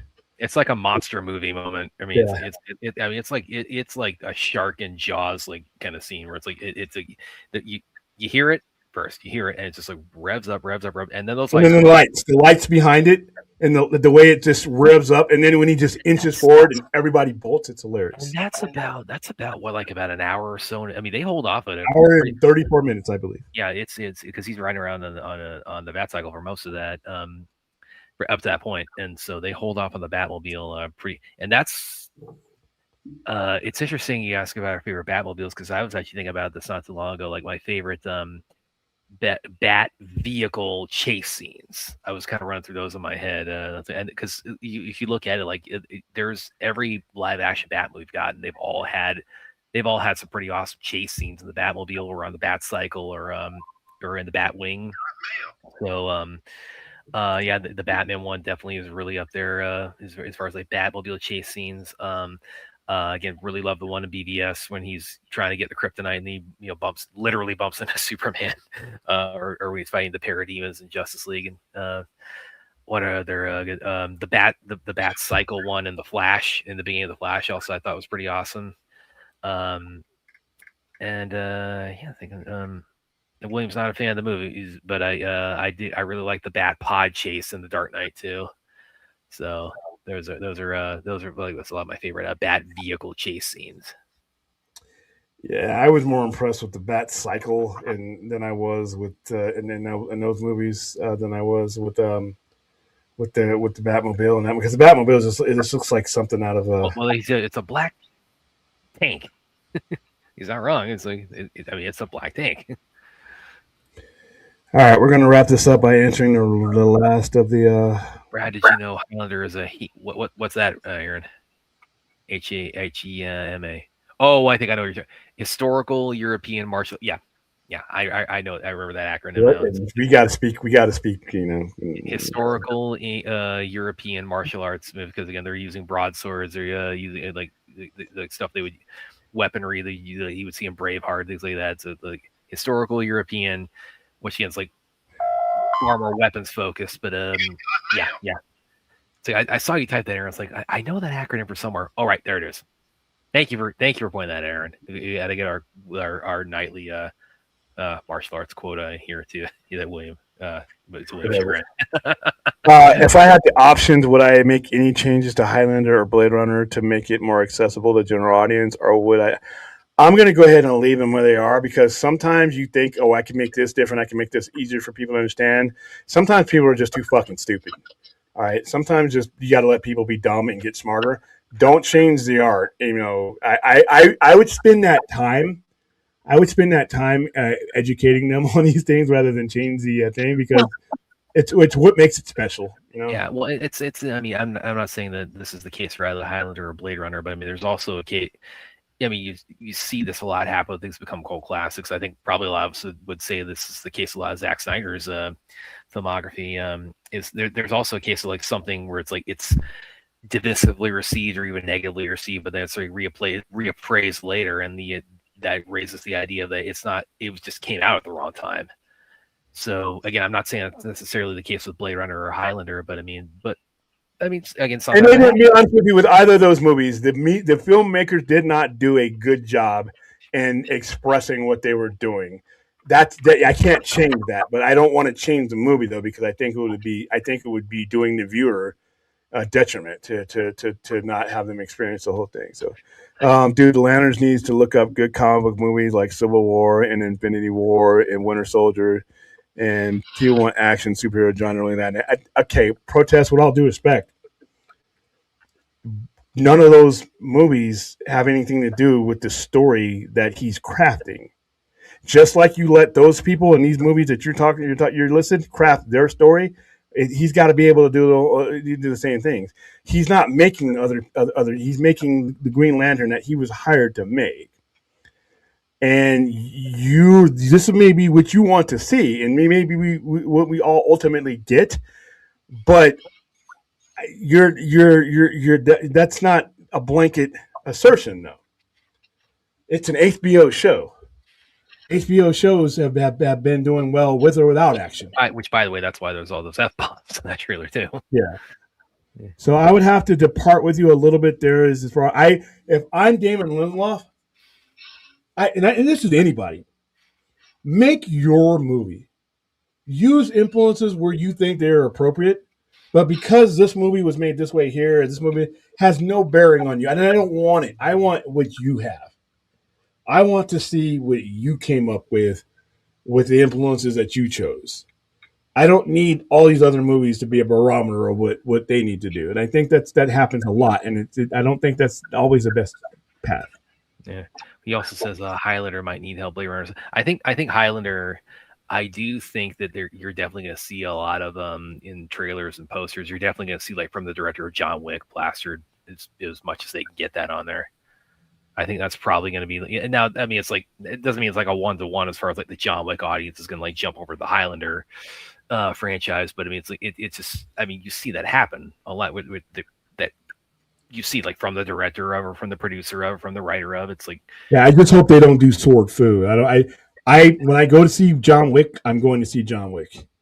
I'm not going to Highlander to see John Wick, and that's what I want the sword fighting to be consistent with where he's at, what his influences are, and what his historical influence. I think, well, there's a couple of people in the movie. You've got Henry, and you've got Russell Crowe and Dave Bautista, and then there's like Max Zhang is a big Hong Kong star, and there's a guy actually in there in Nassam Lies. He actually did a martial arts flick. That was pretty. The name is escaping me right now, but I enjoyed last year from France, and so I kind of, with them, I'm kind of getting the impression that they might also kind of make the roster of Immortals a little bit more kind of international in this, because it's very Scotland focused in the original, and so I think maybe the idea they might, well, it's America focused for. I mean, Scotland's only in the flashback. But then the idea is that, okay, it's like we're going to have like the Highlander character, the characters from the Highlands. Their methodology is going to be, like, again, very, very sword based, very rooted in like what like Scottish warriors in the Highlands would do during that era. But then they might, again, we're gonna have some mortals from China and other parts of the world in here. So it's like, I imagine like some of the fighting styles you'll see them will kind of reflect that as well. But again, it'll be like a kind of a mix of a lot of different approaches, I think. It's got to be careful, though. Like I said, I think they got to be careful with this particular IP to over the 40 years, the styles there's a recognizable Highlander style, and if you're marketing it as Highlander, you may want to, it's going to be interesting. I'm not going to tell them how to do it, but it's going to be interesting because the type, when you think of Highlander and the type of sword fighting that Duncan, or Connor McLeod would do, Duncan's a little bit different because he's more traveled, but I really, as much as I love John Wick, so I guess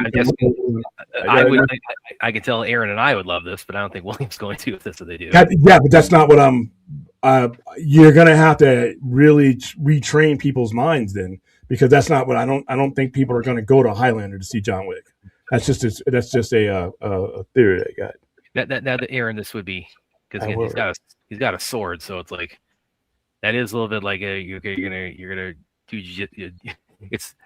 I'm currently doing jiu-jitsu too, so that's like if it turns into a martial arts movie for me, it would be a turn on.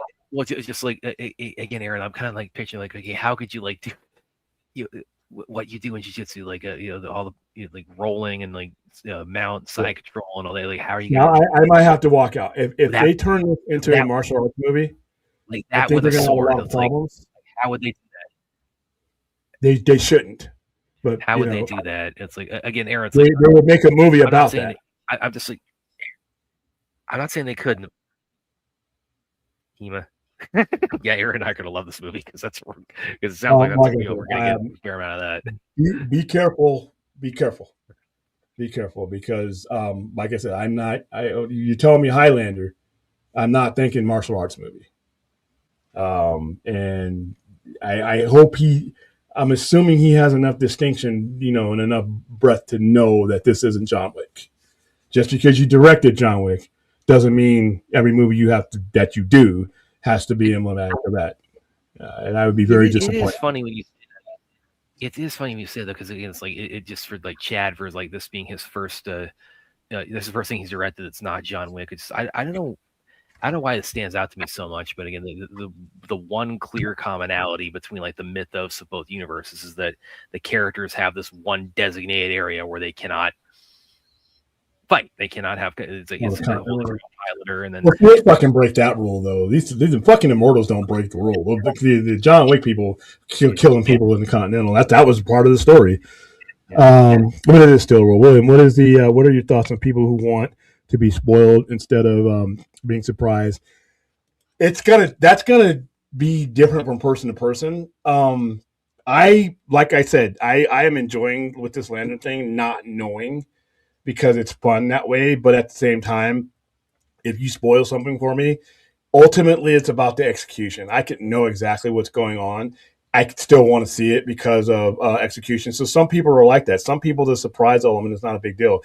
They're going for the art. How did you execute it? Not who died. How did they die? How did it look? How did somebody got their ass kicked? Was it a good fight? All those elements. There's some moviegoers that element of surprise doesn't mean anything to them. They will still go see the movie because they're going for the execution, and I'm that way for the most part. By the way, real quick interjection. 5 minutes ago, we just lost our hour. it's just like Oh yeah, because you're on the East Coast. Yeah, beautiful. Oh, you lost my hour. I'm gonna lose it too. It's just shitty. But yeah, so it all depends on the moviegoer. Some people need the element of surprise, some people don't. I'm kind of 50-50, depending on what the situation is. Yeah, if Henry re-loses his sword like in the first. Yeah, you can see that. Yeah. These two here is like if this and this happens, like Aaron and Brad are going to be in Highlander heaven. I'll fuck this movie up if that's the case. I will fuck this movie up if that's the case. Because you can make that movie. You've made that movie. You're making Highlander now, so not Highlander foo. So, all right, guys, that's where I'm going to go ahead and wrap it up. We're at 3 hours, and I got work here to do. Probably should have wrapped it up an hour before, but Brad came in, so I will not be on the air tomorrow. That I can tell you, and that's pretty much for certain because I will be. Because that's the move, yeah. Yeah, because it's happening. Like I said, I've been up and down.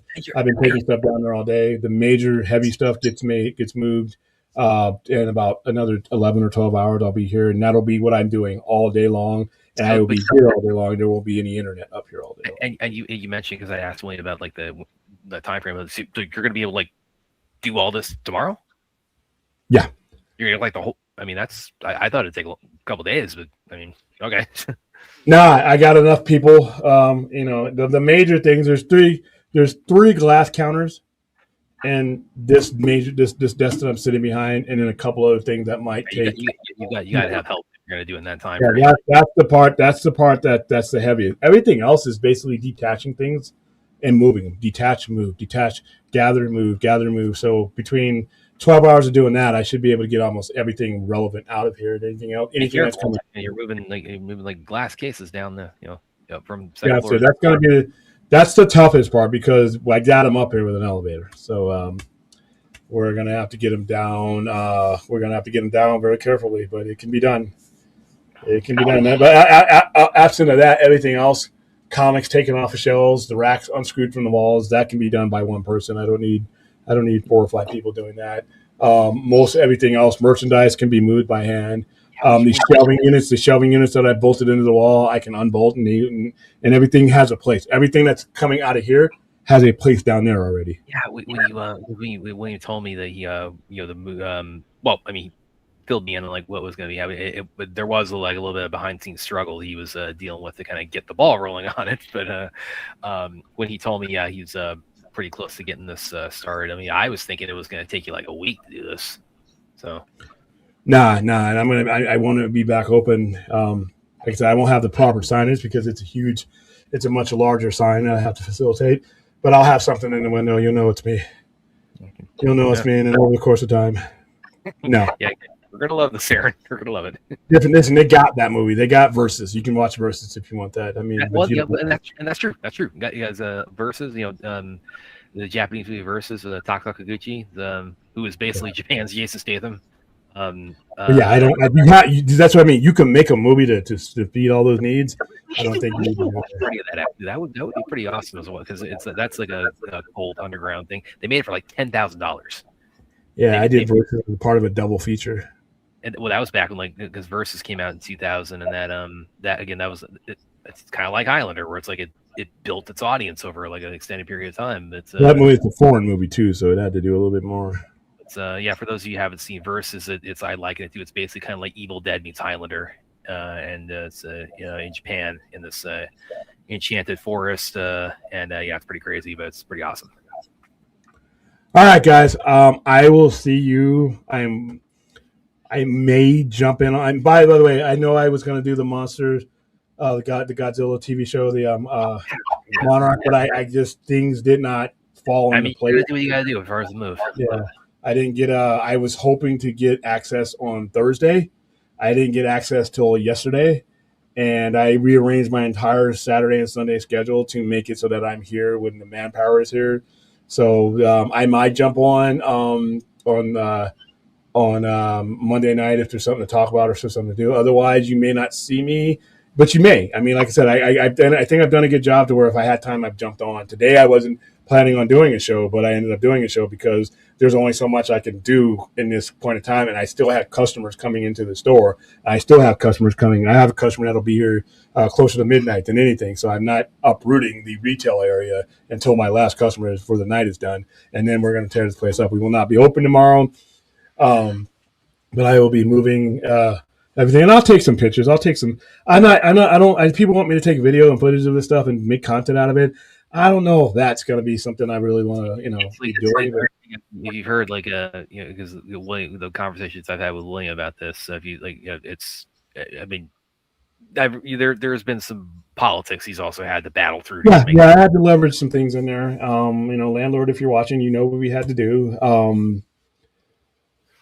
Keys of being around and never breathing an adult breath. I have never breathed an adult breath in my life where I was not at the helm of this business in some shape or way or form. So the reaction and the maneuvering and the manipulating that I had to do to get what we needed was something I was willing to do because I truly believe once I get down there, it's going to. I'm not exaggerating when I say it's going to add 40% on to the overall revenue of the store. So that's huge. That's huge. I mean, that's a no-brainer if you're running a business. The announcement alone. If you go on my Instagram or you go on my thread, you go anywhere where I posted the video, giving you guys a really quick tour of it, you see a lot of people I have not heard from in a long time saying that they're going to be back now because they can get in. If you can like that big a jump in business, I mean, I would have done. Yeah, you said you've been trying to do this for 2 years, so it's like I did it for a while, and then a lot of stuff happened. Original owner passed away. It came over to his kids who, they were, they 2 out of the 3 voted to sell it. It's just a whole thing. Then they put a hold on everything. And then the county, there's so many hands been involved. It's a lot of those 2 years was trying to find who to talk to and who to get the right answer from. And then, there's some other things that, this guys. Yeah, it wasn't all pretty. It was kind of brutal, actually. But this has never been. Like I said, I don't know anything else. I don't know an easier way or easy way to do this. None of this has ever been easy. Day 1 of 17 was always hard. So again, like 40% of the business. I mean, it's like well worth it. Yeah, it'll be. If you take care of chickens, you have a chicken dinner. Well, good enough, Clint. I don't get. He's definitely airborne right now. Okay. Will there be a grand reopening, free comic giveaways? Not free comic giveaways. No, there'll be giveaways. I'm going to be giving away movie tickets to go see Project Hail Mary, because that gets released after next week. I will have some stuff, and yeah, you know what? I will have some free giveaways. I don't know what kind of comics I'll have, but I'll have some stuff. I'll have some stuff to publicize it. But like I said, that's why the sense of urgency of tomorrow to get the bulk of the heavy lift. Because like I said, everything else, I don't need an elevator. I can just throw it in boxes, containers, empty it out. I know where everything is going to go, so there's not going to be a, so with this desk I'm sitting at, I know exactly where it goes. And this, the comic hall. When we do the show, is like you like for as far as like your setup, is it still going to look like this? It's going to be different. It's going to be different. This is not going to be. This is going to be in the store, but I have now an office area behind me. That's a much smaller. It's like a much smaller area, and that's where my desk is going to go, and that's where all this is going to be. I did this because there was no other way to be able to do both things. I had no other constructive way. The way this store is set up, I couldn't enclose myself. And since I built this setup, I got better cameras now. I got a lot more cameras now. When you're coming in, I can get up. So what will happen is, instead of me, like earlier tonight, instead of me doing a transaction while I'm live on the air or whatever like that, I will disappear for a minute. And then I'll come back, because I'll have to walk out to a different area. I think the sound, because I hate the way I sound on these streams when I'm doing from the store, because I'm in a big cavernous area. It's huge. There's no closure. The sound, there's nothing for the sound to bounce off of. This one will be a lot smaller, a lot more acoustical, and I can put up acoustical things in there, so I'll sound better. But yeah, there'll be some kind of background like this, but not. This is not a background.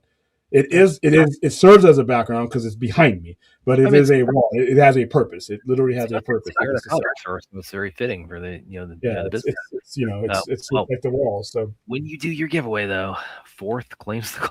I don't think he's gonna give it to you, Fourth. No, and I've had people come in today asking me for that. I had somebody, because I got to take that down, and that things like that are going to go. That'll be part of my backdrop here. Out in the store. We have an incoming customer right here. St. Clinton, I was hoping that you would end with the entire floor that you're on. I will get back to the store soon. The entire floor, I can't afford that on me. I wish. Yeah, somebody was asking me, because there's a huge empty space. That's a gallery. She's moved downtown. It's huge, but I could, yeah. The spot I have is perfect. It's perfect. It's dimensioned perfectly. I have a place to put storage and stuff. I have an office. So if I want to do, I have other mics. I may have it set up like behind the counter, just in case. Like if I got a store full of people, and I can't go behind the door, and if we got to do a stream, we're doing a chair. If it has to happen, most of the customers that come in understand what's going on. They don't, they tiptoe because they think they're interrupting somebody. And I'm like, no, come on in. But for the most part, I think it would sound better in an enclosed area. So that's what that office is primarily going to be used for. All right. We're seeing all of it. All right, guys. That is it. I will see you when I see you. Stay tuned to the alerts, everything else. I might shoot some footage of us doing it. I might not, but there will be plenty of pictures, because I'll be doing before and after as I break down this place, beginning as soon as I'm done here. And as I build up, I'll take plenty of pictures. I'll see you roughly Tuesday, everybody. Roughly, hopefully, yeah, because I'll be at home. I'll be at home for that one. But these next 2 days, it's going to be this place will be my home. All right, guys, have a good weekend, and sorry about the hour. See you guys later.